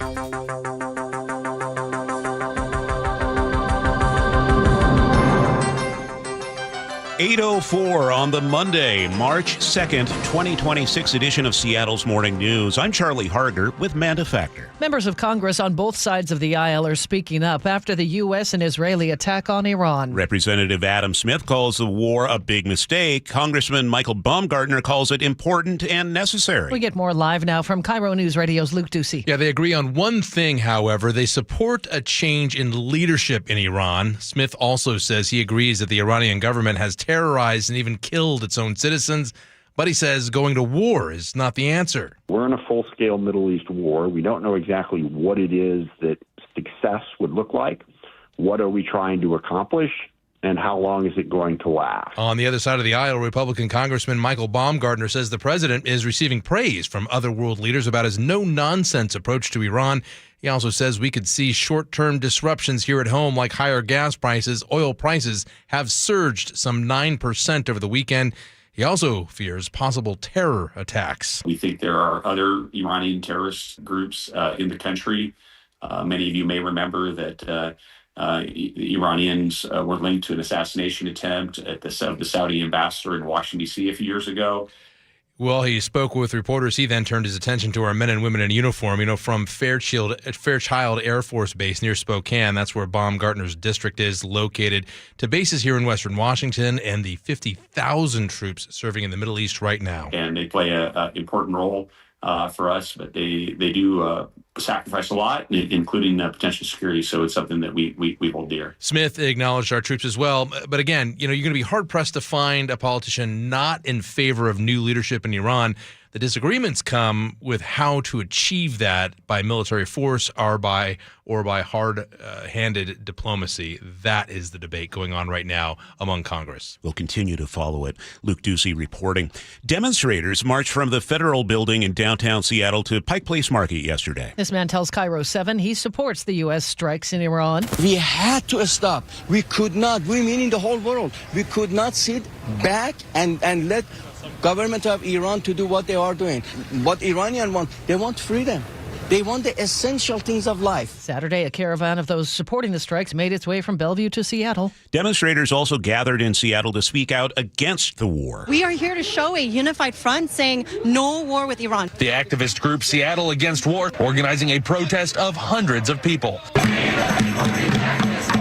They marched around downtown with a focus on Pike Place Market. Their message was clear: get U.S. troops and resources out of Iran. Stop bombing Iran now and stop, pull back our military hardware, right? Like, we have no business being there. Senator Maria Cantwell called the Iranian government an enemy of the U.S., but stressed that this action needed congressional approval. That's KIRO 7 TV's Jack Bilyeu. There is a local connection to the ongoing military operation in Iran. EA-18G Growler jets from Naval Air Station Whidbey are flying combat support missions off the aircraft carrier USS Abraham Lincoln. Retired Lieutenant General Richard Newton, a senior national security contributor for News Nation, tells Seattle's Morning News this will not be a one-and-done situation for those Growlers. They will be sustained in their campaign, their air campaign, and part of a larger combined air campaign. This happens to be from the sea, from these jets, but they'll be in the fight for a long period of time. The Growlers belong to Electronic Attack Squadron 133, nicknamed the Wizards. They specialize in electronic warfare, jamming enemy radar and air defenses. The Lincoln is currently in the Arabian Sea as part of the U.S. Central Command operation.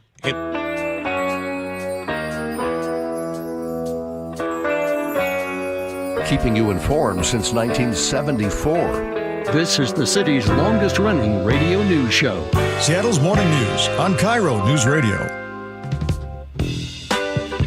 Still standing by for President Trump. He is expected to make comments. What's happening in the White House today is Medal of Honor presentations.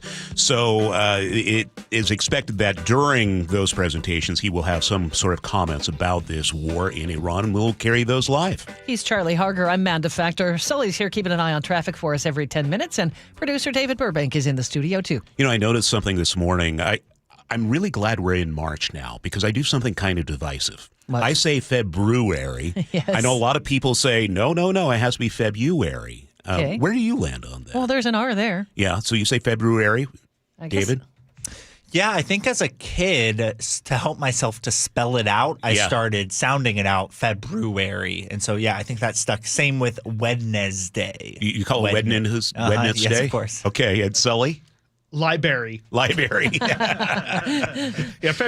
There's a little R in there, but February. I don't overemphasize Don't it. overemphasize a syllable. Okay. Yeah, pretty much. We're on to March, so let's move on. That's right. Well, coming up this hour of the show, we got to keep it a little light. It's a heavy day, Amanda. We have a CBS military analyst, Jed McCausland. He has some analysis for us, what we should expect in the coming weeks in Iran. Also, G. Scott will stop by to weigh in on why more older Washingtonians are in debt now than ever before. To the state legislature, Washington's first ever income tax could get a House floor vote this week. It cleared a House committee Friday on a 9-6 vote. Bellingham Democrat Alex Rammel says it's necessary to tax income over $1 million. It's necessary for us to balance our budget over the next 4 years. It's necessary for us to fully fund our basic education, higher education. Representative Ed Orcutt, a Republican, warns the tax will not work. There's no combination of taxes that can keep up with the legislature that continually overspends its revenue. Also of note, in the end of that hearing, the committee struck down a proposal to put the tax before voters. Electric vehicle makers Rivian and Lucid could soon join Tesla in selling cars directly to Washington customers. The Washington State Standard reports a bill allowing direct sales passed out of the Transportation Committee Friday.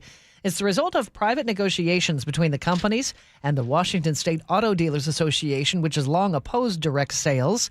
Rivian had threatened to spend tens of millions of dollars on a ballot initiative this fall if the legislature didn't act. Traditional automakers are pushing back, saying all car companies should play by the same rules. The bill now heads to the full Senate. Really strange story over the weekend. A driver who rolled his car on I-5 pulled a gun on someone who stopped to help him. State Patrol says it happened early yesterday morning on southbound I-5, just south of the King County line in Pierce County. The driver was actually ejected and lying injured on the ground when a passerby pulled over. When that passerby refused to give him a ride away from the scene, that's when the driver pulled a gun on him. Then he ran off into the woods. Passerby wasn't hurt, called 911. Troopers found the driver later that morning after a friend called saying the man was in the woods, couldn't walk, now being treated at a hospital. A driver going nearly 100 miles an hour in a 35 zone led deputies on a chase in East Olympia before trying to run into a known drug compound. Well, then they brought in K9 Asher. You're going to get bit! Asher, take this guy! Take this guy, Asher! Take this guy right here, Asher! Right here, Asher! Take that guy! Take him, Asher! Take him, Asher! Yeah, take that guy! Good boy! The driver showed signs of impairment and had drug paraphernalia in the car. He was treated, then booked for eluding DUI and possession. At 8:12, let's get a check on the weather. Here's KIRO 7's Nick Allard. We have a calm day today. It's actually really nice outside. Expect to find just some patchy fog. Most of that, by the way, is going to be like Snohomish County at this point, and it's already continuing to clear. So expect a little bit of that, and then it's just all sunshine and highs that'll get to the upper 50s and lower 60s. Tomorrow is going to be more like the low 50s, and you'll see cloudy conditions and increasing showers for the afternoon, a little breezy at times, with that continuing into early Wednesday, then tapering off. Thursday, there isn't much, a few showers, and then Friday, another round of rain, and that continues to the weekend. I think if you were to pick a drier day, probably Sunday with just scattered showers, but yeah, rain's possible each day. Snow levels go 5,000 feet Tuesday, 3,500 feet during the work week, back up again for Saturday, and then Sunday back to about 3,500 feet. And I think you'll find temperatures this weekend back into the low 50s. Right now, it's 38 in Seattle. And it's 8:13. That's time for a check on traffic. We do that every 10 minutes. So what's up, Sully? Well, we've got a new crash to tell you about off the freeways, but a primary commuting route. If you use MLK between, say, Renton getting up to I-5, right there near Skyway, near 129th, we have a crash blocking both directions of SR 900 there, which is MLK. So that entire roadway is blocked at this point. This one's super fresh, so we're still waiting to get a little bit more information on what we're dealing with. But if that's your normal commute to avoid I-5, stick with I-5 because we don't really have much info on it yet. Looking at northbound I-5 itself, Federal Way to Seattle, about 52 to 55 minutes. Still seeing the slowing past 320th because of this crash over on the left shoulder, and then we're starting to thicken up past the West Seattle Bridge. Renton to Bellevue is 35 minutes. The S-curves are very active, and we're also seeing brake lights in and around I-90, so a little bit there. The Valley Freeway from end to end, 50 minutes or less. We're starting to really clean out there in Pierce County. Coming down from the north end, solid 50-minute trips, maybe a little bit more from Linwood to Seattle or Linwood to Bellevue. KIRO Newsradio Real-Time Traffic, I'm Chris Sullivan. News matters. Experience counts. You're listening to Charlie Harger and Manda Factor, Seattle's morning news. It's 8:14. Thanks for being with us on this Monday morning. The U.S. is at war with Iran after American airstrikes took out Iran's supreme leader over the weekend. Let's get an update with CBS military analyst Jeff McCausland. Good morning, Jeff. A lot has changed since we last spoke on Friday. What are things that stand out to you? Well, it stands out to me, Charlie. Of course, now we've conducted perhaps over 1,000 airstrikes on various targets throughout Iran. So this has intensified vertically. Those airstrikes have included strikes on ballistic missile capacity. There are any residual nuclear abilities to develop enriched material, and also the killing of the Grand Ayatollah and several leading Iranian officials, the defense minister and others, putting the Iranian leadership in some disarray. At the same time, of course, the war has escalated horizontally, Charlie, as the Iranians have struck out and conducted assaults with missiles and drones against U.S. bases in Kuwait, in United Arab Emirates, Saudi Arabia, hit facilities in Oman, Bahrain, of course, has done strikes on Israel. So the war has, if you will, escalated horizontally. And even this morning, the Israelis have announced they're conducting airstrikes against Hezbollah in southern Lebanon. So this war continues to worsen as time goes on. This morning, of course, Secretary of Defense Hegseth and the chairman conducted a briefing, I think underscored that this conflict is an air campaign that may go on for several weeks. And they also very soberly said that there would be a distinct possibility of more U.S. casualties. So far, 3 Americans have been killed, 5 have been wounded. We've also lost 3 aircraft that, though somewhat shockingly, those aircraft were shot down by Kuwaiti air defense in a friendly fire incident. You say shocking. I was just going to ask you if anything about this so far has surprised you. Well, it surprised me a little bit that the Iranians made this choice to so rapidly escalate horizontally. I think their thinking was this would encourage the Arab states, Saudis, Emiratis, and others to urge the Trump administration to cease and desist. I think the reverse has happened. It seems they have alienated them even more. And we began this war with only one ally, and that was Israel, of course. And now many of our European allies have come out and said that they will provide at least U.S. access to facilities they have in the region, as the Iranians obviously are threatening their interests as well as countries in the region. So President Trump says this could last 4 or 5 weeks. How much do we know about this plan? I don't think we know a great deal. Again, the objectives seem to be somewhat changing at times. It was about ballistic missiles. It was about their nuclear capacity. There was some suggestion they were preparing for an attack. That has been dispelled. There were comments by the Secretary of the State that they were not, in fact, enriching nuclear material, but might be trying to recreate facilities to do that. The big question has been whether or not this has been about regime change. The president seems to suggest that at the onset, though, he said, once we're done, we will offer up the Iranian people the opportunity to take control of their government. Now, though, whether they have the capacity to do that or not remains to be seen. And it certainly suggests that there will be no large U.S. ground presence, as we had done in Iraq, to bring down that particular regime. Jeff, what does this mean for the U.S.'s relationship with other countries in the Middle East?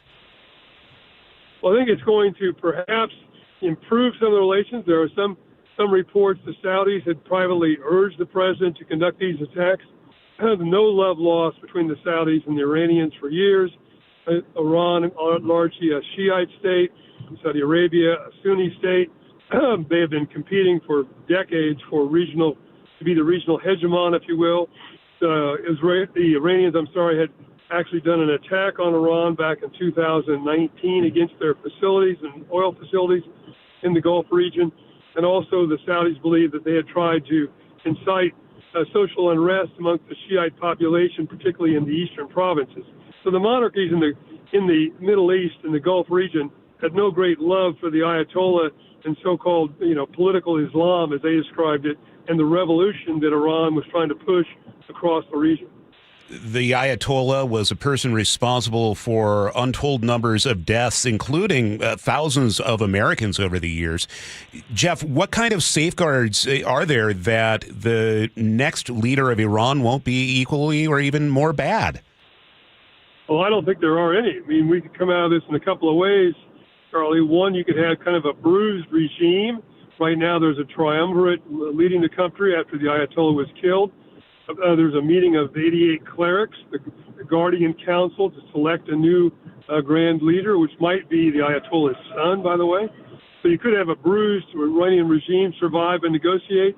You could have perhaps a military regime, some general in the IRGC step forward and take control. You could have this response by the population, the president urged, and some type of democracy. But frankly, sadly, I think that's the least likely because there's no individual leaders who rally the population. And again, there's no evidence that the major security forces, the Army, the IRGC, the so-called Bajis or paramilitaries, might be fragmenting and moving away from the government. Or frankly, Charlie, we could end up in a civil war in Iran between those various groups and sectarians like Kurds, Baluch, and others, not unlike we saw in Syria, which went on for 13 years. Jeff, can you explain the importance of the Strait of Hormuz? Strait of Hormuz is about 21 miles wide, one of the most important maritime choke points on the globe. About 20% of the world's oil passes out through the Straits of Hormuz. If you're Chinese, you're very concerned about that because a large percentage of the oil and natural gas going to China passes through the Straits of Hormuz.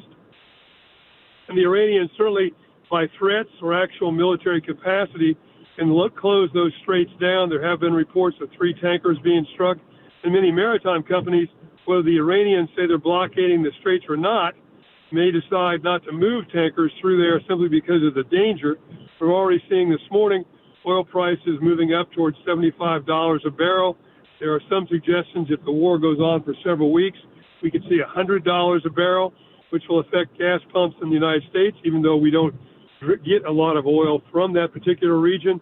And obviously this could have a more profound effect on the global economy, affecting the U.S. economy as well. So the president says 4 or 5 weeks. Jeff, what's your level of confidence that this doesn't turn into some drawn-out quagmire like Iraq and Afghanistan for the U.S.? You know, Charlie, wars have a momentum all their own. And unfortunately, every conflict was going to end quickly and end by Christmas. And too often times in my lifetime, that hasn't occurred. And certainly there's no doubt the president would like to have a one and done, not unlike Operation Midnight Hammer back in June, where we went after their nuclear facilities, or the raid into Caracas to arrest Maduro. But as this now moves out horizontally, as well as vertically, it's less likely all the time. I think that will occur. Finally, as you take out that Iranian leadership, as we've done, who then do you negotiate with until somebody gets control of whatever remains of that particular government? And are we perhaps seeing a decentralization of leadership right now in Iran? And so decisions on making these missile strikes, even against other countries, are being made at lower levels and not being made by any central authority in Tehran. Jeff, we are always so lucky to have you help us sort these things out. Thank you so much, CBS military analyst Jeff McCausland. Time to check traffic on the 3s now. Here's Chris Sullivan. And SR 900 or MLK at this point is blocked in both directions in the Skyview area, not Skyview, sorry, Skyway area, my bad. They're kind of north of Renton and north of the Tukwila area there, right around 129th. So plan on some delays in and around that area as we try to get a little bit more information on that. The Federal Way to Seattle Drive is 50 minutes, so you're manageable there. Northbound 509, the backup approaching the First Avenue South Bridge is manageable. Valley Freeway got about a 50-minute trip from end to end. Still has heavy brake lights past the north end as you get from 180th into downtown Renton, and then 405. The S-curves are active all the way up to 44th, and then a little bit more at the north end. So getting closer to 40 minutes on the drive there. Across the lake, no problems. Coming down from the north end, though, we're up to an hour now from Linwood to Seattle or Linwood to Bellevue. So we've just added 10 minutes to that drive. This report brought to you by the KIRO Newsradio App. Text app to 888-973-5476. Download the KIRO Newsradio App. Listen to your favorite shows and get the latest news and updates right to your phone. Starting to see the sunshine. It's going to be another beautiful day. Mostly sunny. Enjoy. Warm. 58 for today. Things are going to change tomorrow. Look for the clouds to build throughout the day. Some rain at times. And 53. Scattered showers in the forecast for Wednesday through Friday as well. Highs in the low 50s. Right now, sunshine. 36 in Seattle. We're standing by for the president to make some comments in Washington, D.C. We'll bring you those as they happen. And we'll also have Luke Ducey with a reaction from Iranian Americans living in Western Washington. This is Seattle's Morning News. KIRO Newsradio, where you turn for the news you depend on. 2 competing budget proposals. Senators want to be aggressive, they say. Traffic. We have a stall on westbound 16. Conversation. If they pass this thing and Governor Ferguson signs it into law, I think there's going to be a mass political sea change in Washington State. And your Super Bowl champion Seahawks. They're bringing it home again. Broadcasting live from the KIRO Newsradio YouTube channel.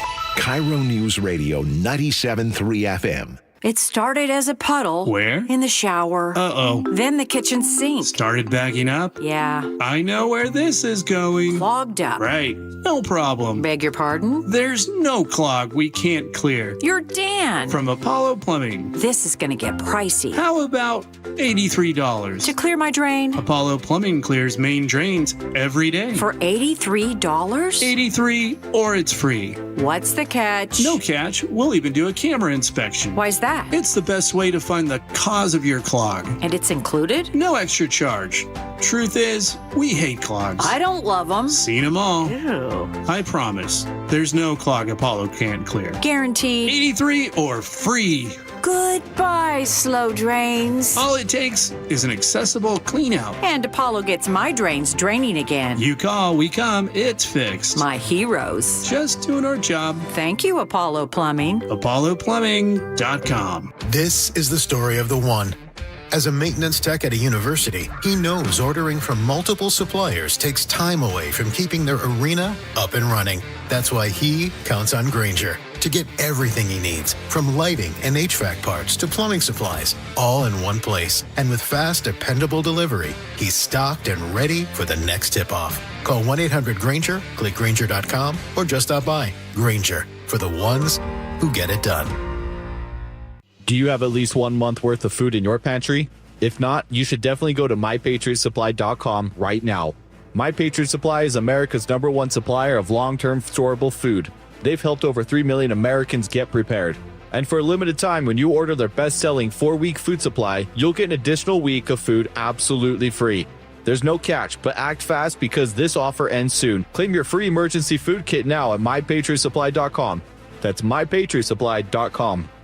Join in on the conversation by sending a text to 888-973-5476. That's 888-973-KIRO. You're 62 or older, lots of equity in your home, and you want to pull some cash out, but a refinance or HELOC, well, it means a bigger payment. And the cost of selling your home, it's insane. So what should you do?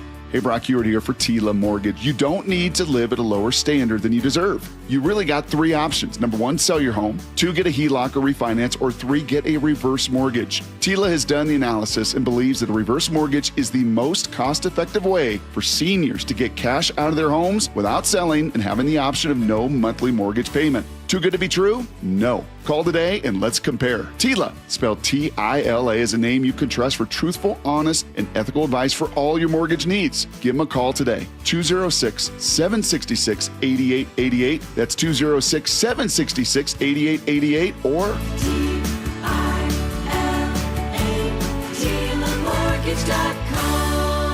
Insurance and property taxes are borrower's responsibility. Tila Mortgage LLC is a mortgage broker. NMLS 2472046. Remember that time we were driving through France and for some reason we didn't have GPS? Oh, for some reason? That reason would be that you didn't plug your phone in because you didn't have a charger. Yeah, because I let you borrow my phone so you could call your mother, and you're on the phone for like 30 minutes telling her where we are. But that aside, we didn't know where we were going. We did fight a little bit because we didn't know where we were going.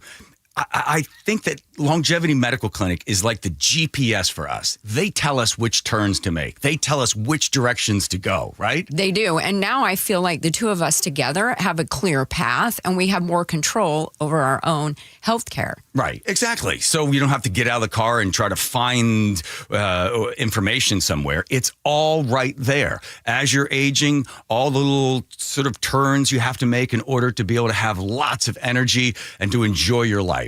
So for as far as I'm concerned, Longevity Medical Clinic is our GPS. Do what Nick and I have done. Take a free health analysis at lmclinic.com. That's lmclinic.com. Hey, it's Jake Skorheim. March is the start of spring, as we all know, and my outdoor to-do list is already growing. Fortunately, Valentine Roofing has my back and yours when it comes to checking off those honey-do list jobs. And with Valentine's huge March promotion, they're not only going to take care of you this year, they have you covered for next year, too. This month only, you can get a free year of roof maintenance when you purchase a new roof. Then you can enjoy seasonal checkups and professional care to keep your new roof looking its best. Plus, they have flexible financing with payments as low as $159 a month. And the Valentine experience, as we all know, seamless communication, meticulous cleanup, and extra mile service. So it's no surprise that Valentine Roofing was voted 2025 Gold Best Roofing Company in the Seattle Times Best in the Pacific Northwest Awards. To take advantage of Valentine's free year of roof maintenance when you purchase a new roof, call 206 Roofing. That's 206 Roofing. And remember, when you see the red Valentine van, you know your home is in good hands. Now, the latest from KIRO Newsradio and MyNorthwest.com. Live from East Lake Avenue. You're listening to Charlie Harger and Manda Factor, Seattle's morning news.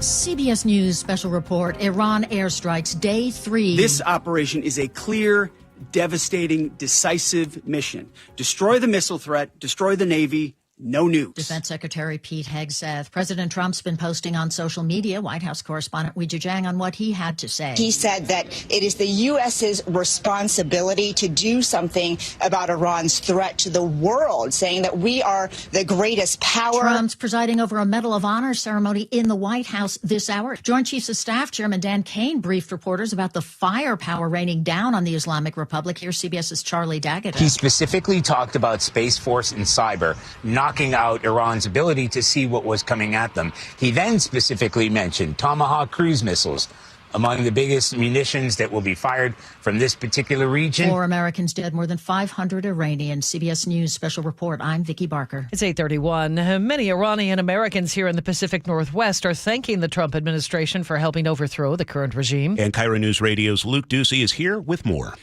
Mashib Kayab, a physician from Marysville, talked with us over the weekend. She tells us she wants to thank Donald Trump for keeping his promise to help Iranian Americans. We knew that he's the man of his word, and he kept his word, and we cannot thank him enough. You know, many people we're hearing from, especially over the weekend, are hopeful that these attacks will lead to new leadership in a country that many of them were forced to flee almost 50 years ago.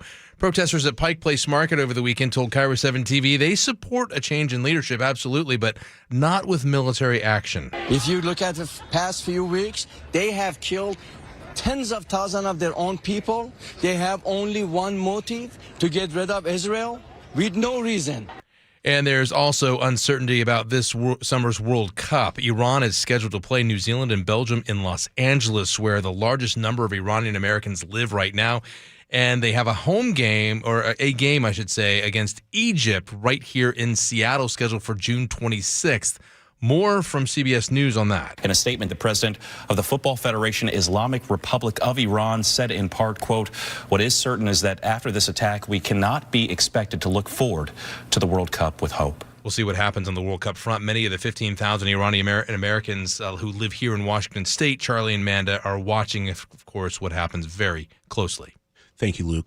Local fighter jets playing a major role in this campaign. EA-18 Growlers from Naval Air Station Whidbey Island are flying combat missions off the USS Abraham Lincoln. Retired Air Force Lieutenant General Richard Newton, a senior national security contributor for News Nation, calls the electronic attack jets extraordinarily important to the mission. This is not just a one and done for the Growlers.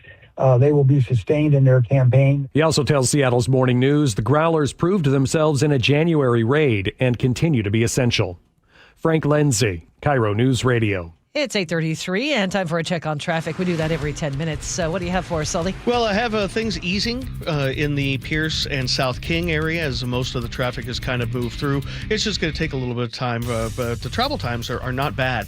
Under 50 minutes from Federal Way to Seattle, 45 or less to go from Puyallup to Renton. And then Renton to Bellevue is about 38. Still have heavy brake lights in Renton and then at the over the top of I-90.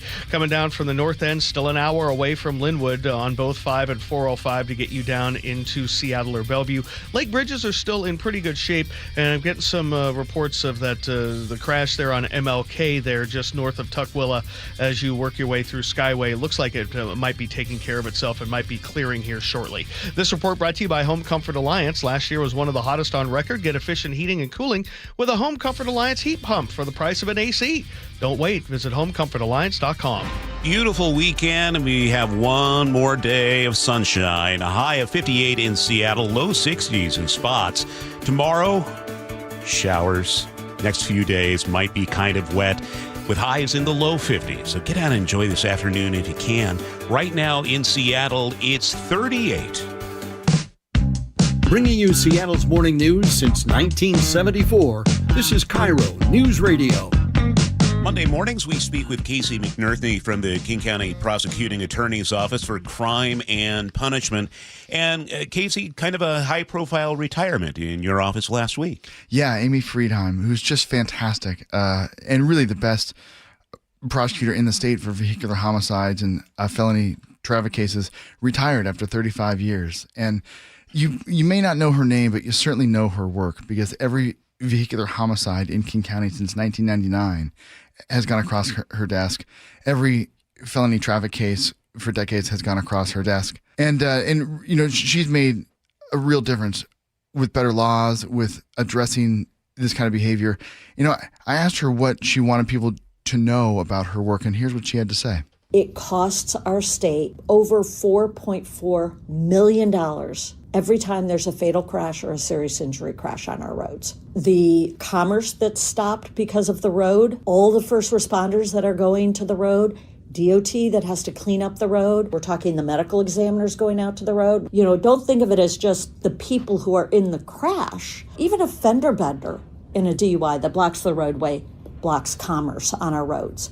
And that's why 0.05 was so important, because it lowers all crash risk. So 0.05, that's the bill in front of the legislature that did not make it this session, right? Yeah, that's exactly right. And, you know, there's two common refrains that we hear when people are against that bill. They say, oh, you know, it won't work in America, and you don't like the hospitality industry. And Amy's response to that was, you know, Ireland, which is known for a pretty big drinking culture. Yeah. Germany, which has Oktoberfest, Italy, France, lots of places, all have a 0.05. And what the stats show is it reduces all crashes. And Washington wouldn't be the first state. And I asked her about, you know, what do you say to people when they give you the argument that, you know, you're against the hospitality industry? And here's what she had to say. We have incredible wine industry in this state. I mean, we rival Napa Valley.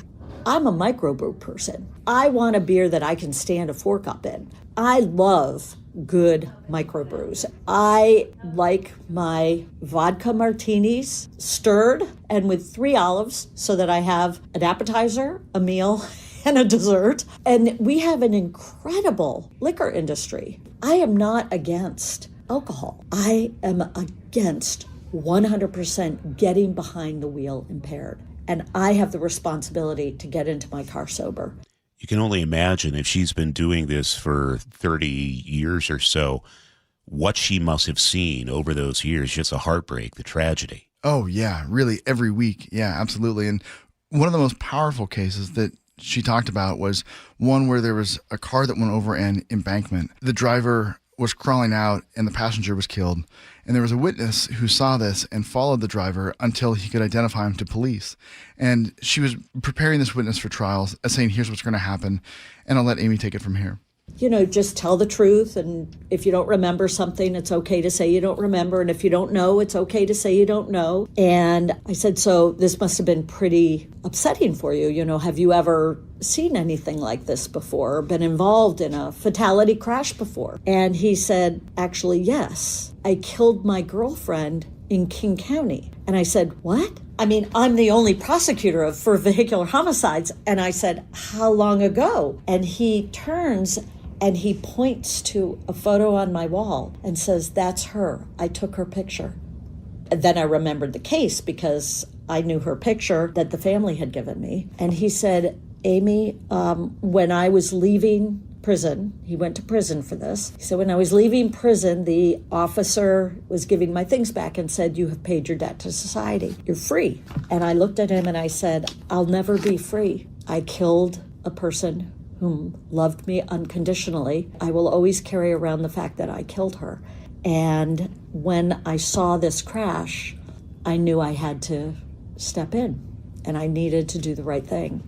And I was like, oh my God, Exactly. That is powerful. And what happens next? It seems like she was so high profile in the office. Is there somebody who will be taking her place? There's two people. There's Hannah Godwin and Adam Euchre, who are both excellent senior deputy prosecutors. And in classic Amy fashion, she has spent years training them and getting them ready for it. So she didn't leave people, just saying, well, it's been nice, I'm out of here. She made sure for years that everyone was ready for her departure. And in her farewell note to the office, she said, you can have complete trust in them. They're excellent prosecutors, and I feel safe in King County. And so that's reassuring. Casey, Amy had pictures of the victims on her wall. How common is that in your office? It's very common.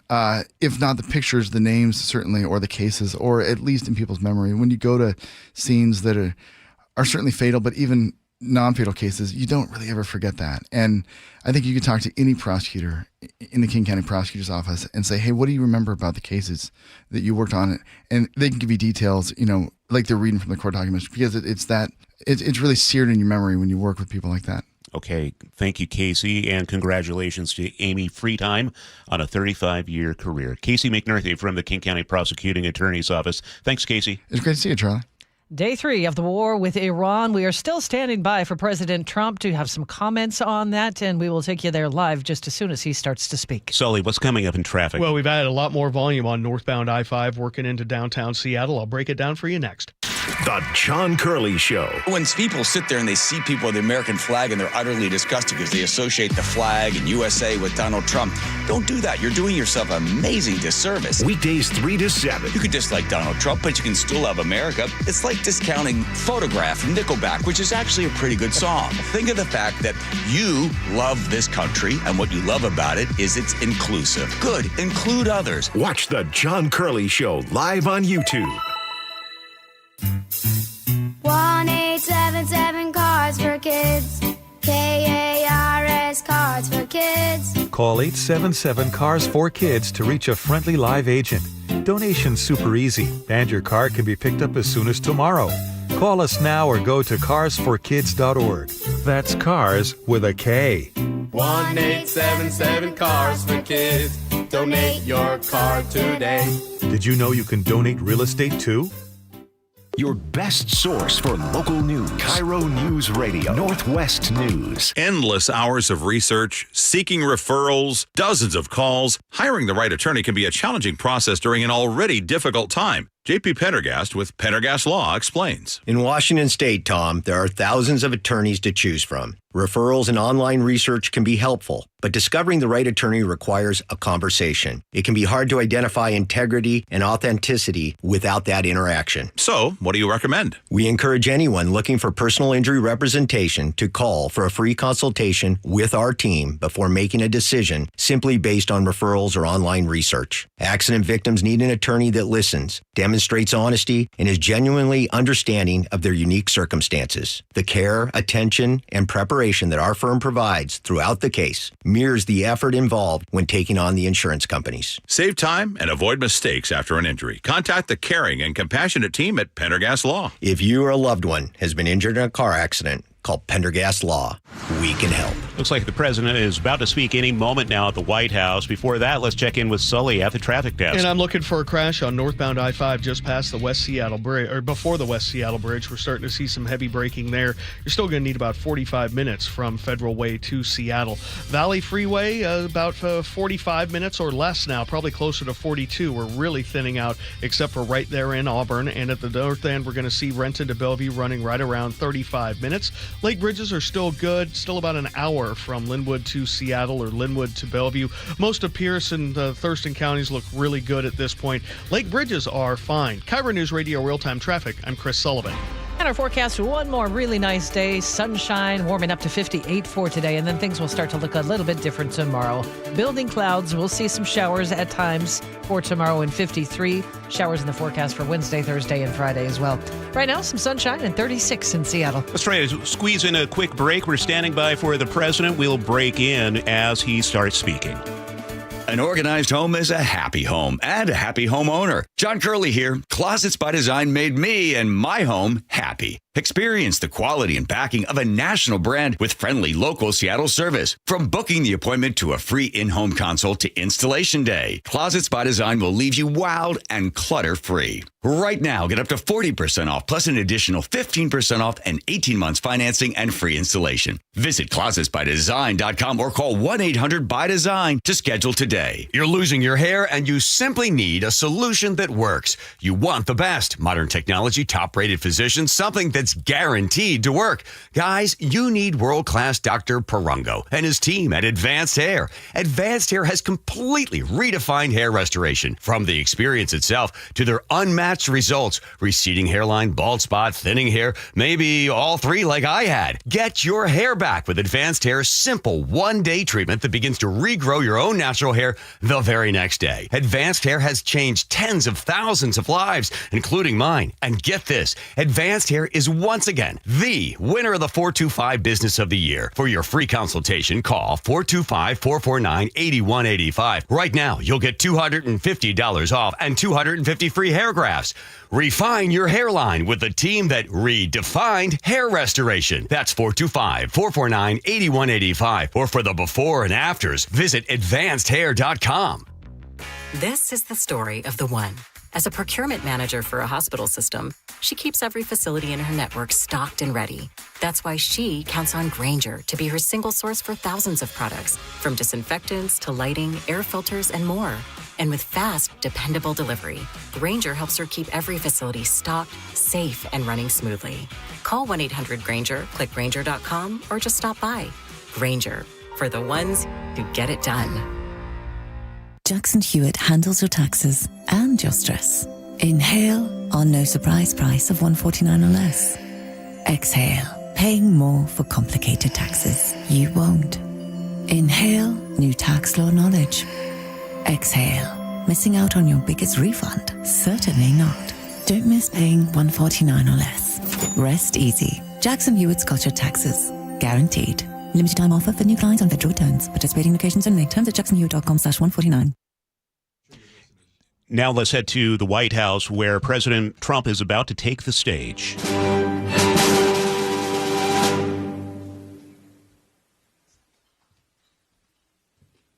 This is a Medal of Honor ceremony. He's expected to make comments about the war in Iran. Ask God's blessings upon this ceremony.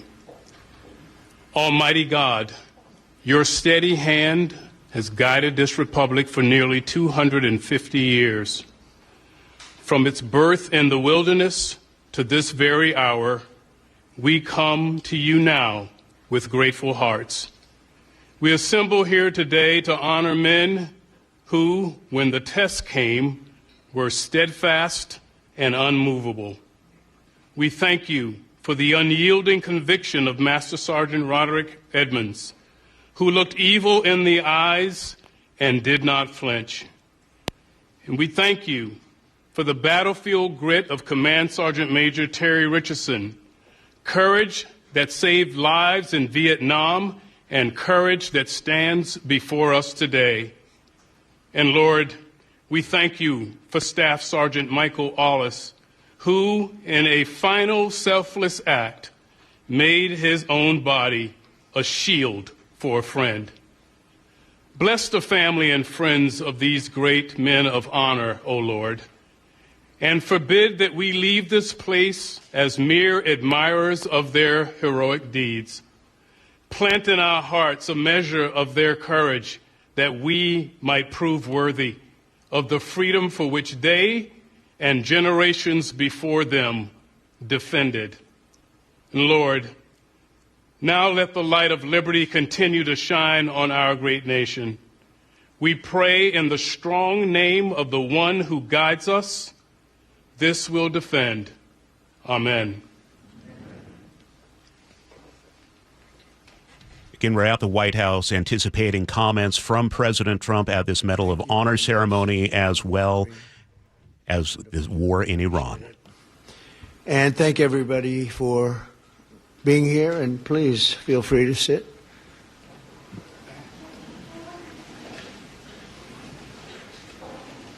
So before we begin this important ceremony, and there's no ceremony that can be much more important than this.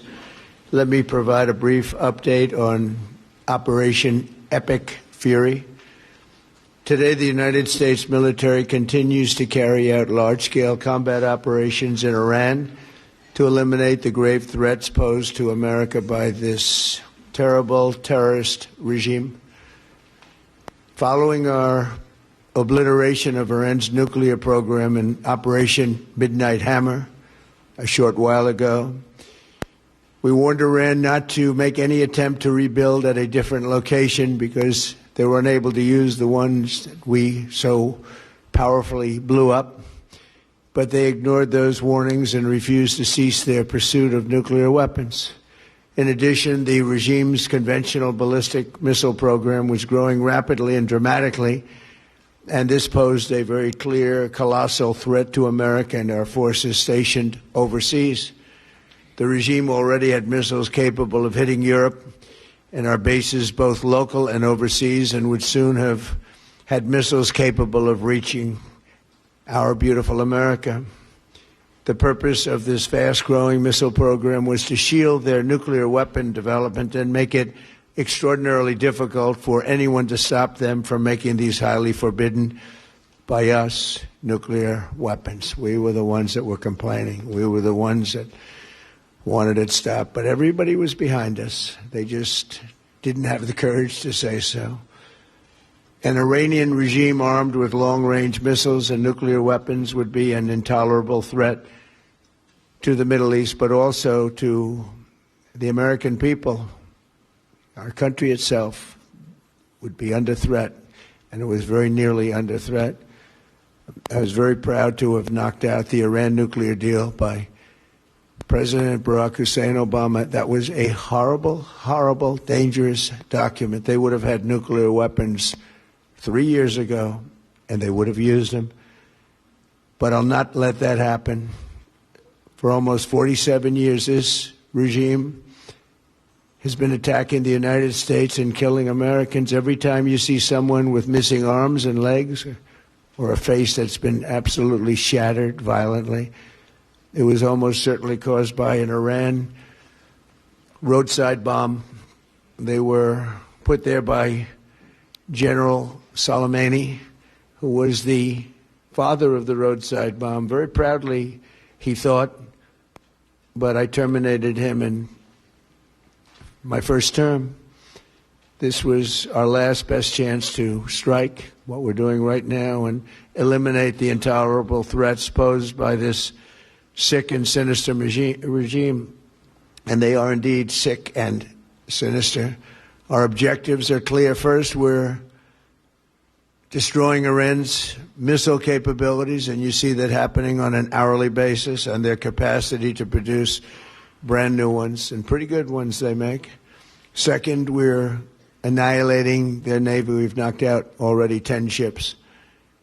They're at the bottom of the sea. Third, we're ensuring that the world's #1 sponsor of terror can never obtain a nuclear weapon. Never going to have a nuclear weapon. I said that from the beginning. They're never going to have a nuclear weapon. They were on the road to getting one legitimately through a deal that was signed foolishly by our country.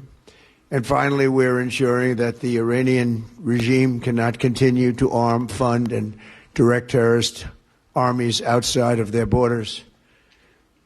And we thought we had a deal, but then they backed out. And they came back, and we thought we had a deal, and they backed out. I said, you can't deal with these people. You've got to do it the right way. Today, we grieve for the 4 heroic American service members who have been killed in action and send our love and support to their families.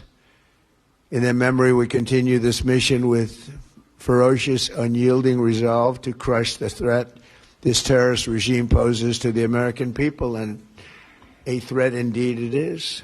We have the strongest and most powerful by far military in the world, and we will easily prevail. We're already substantially ahead of our time projections, but whatever the time is, it's okay. Whatever it takes, we will always, and we have right from the beginning, we projected 4 to 5 weeks but we have capability to go far longer than that. We'll do it. Whatever somebody said today, they said, oh, well, if the president wants to do it really quickly, after that he'll get bored. I don't get bored. There's nothing boring about this. Do you agree with that, Pete? I don't think there's anything, Mr. General. I think there's nothing boring about it. Somebody actually said from the media, I think he'll get bored after about a week or two. No, we don't get bored. I never get bored. If I got bored, I wouldn't be standing here right now. I guarantee you that, to go through what I had to go through. We also projected 4 weeks to terminate the military leadership, and as you know, that was done in about an hour, so we're ahead of schedule there by a lot. But please join me in thanking every American service member who bravely is standing in harm's way. They really are incredible, and I just want to thank you. We have a lot of them right here. Thank you very much. Thank you.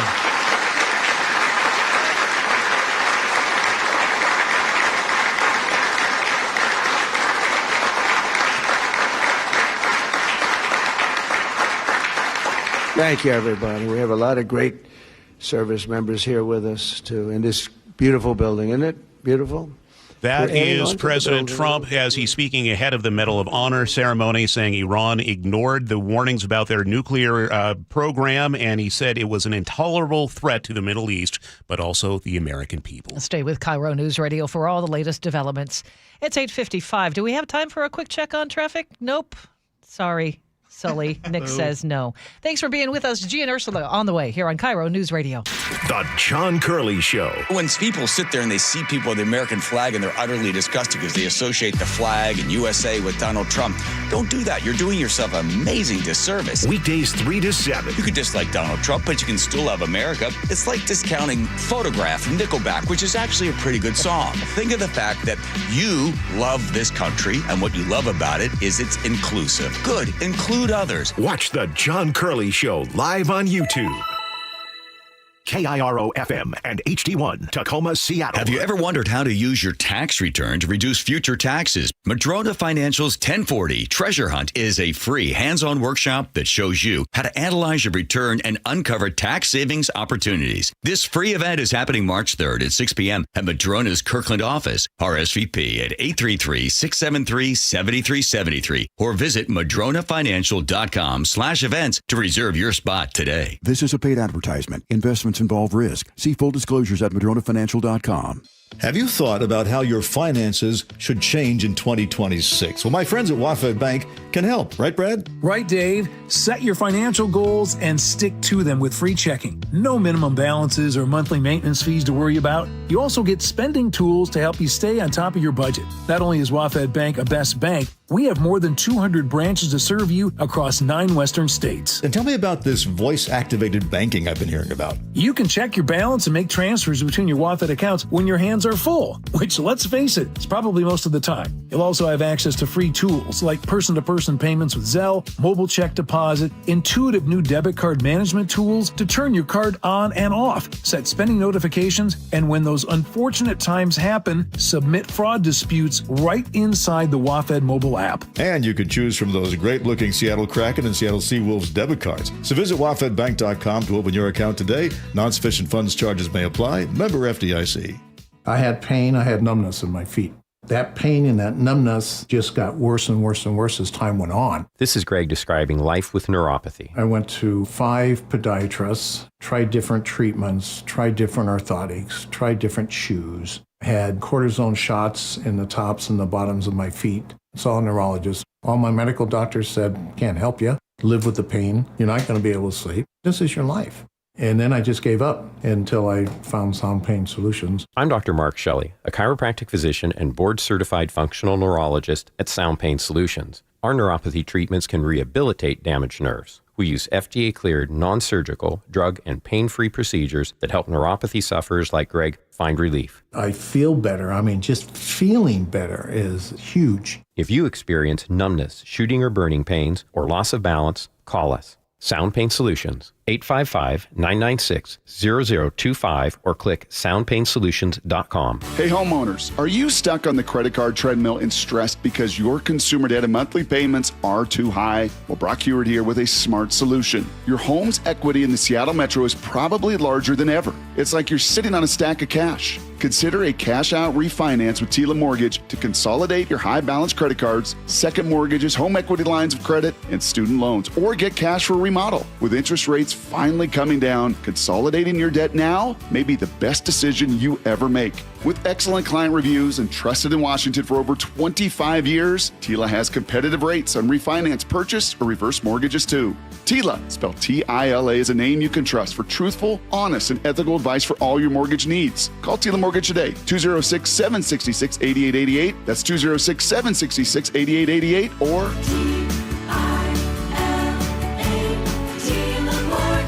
TilaMortgage.com. Tila Mortgage LLC is a mortgage broker. NMLS 2472046. KIRO FM and HD1.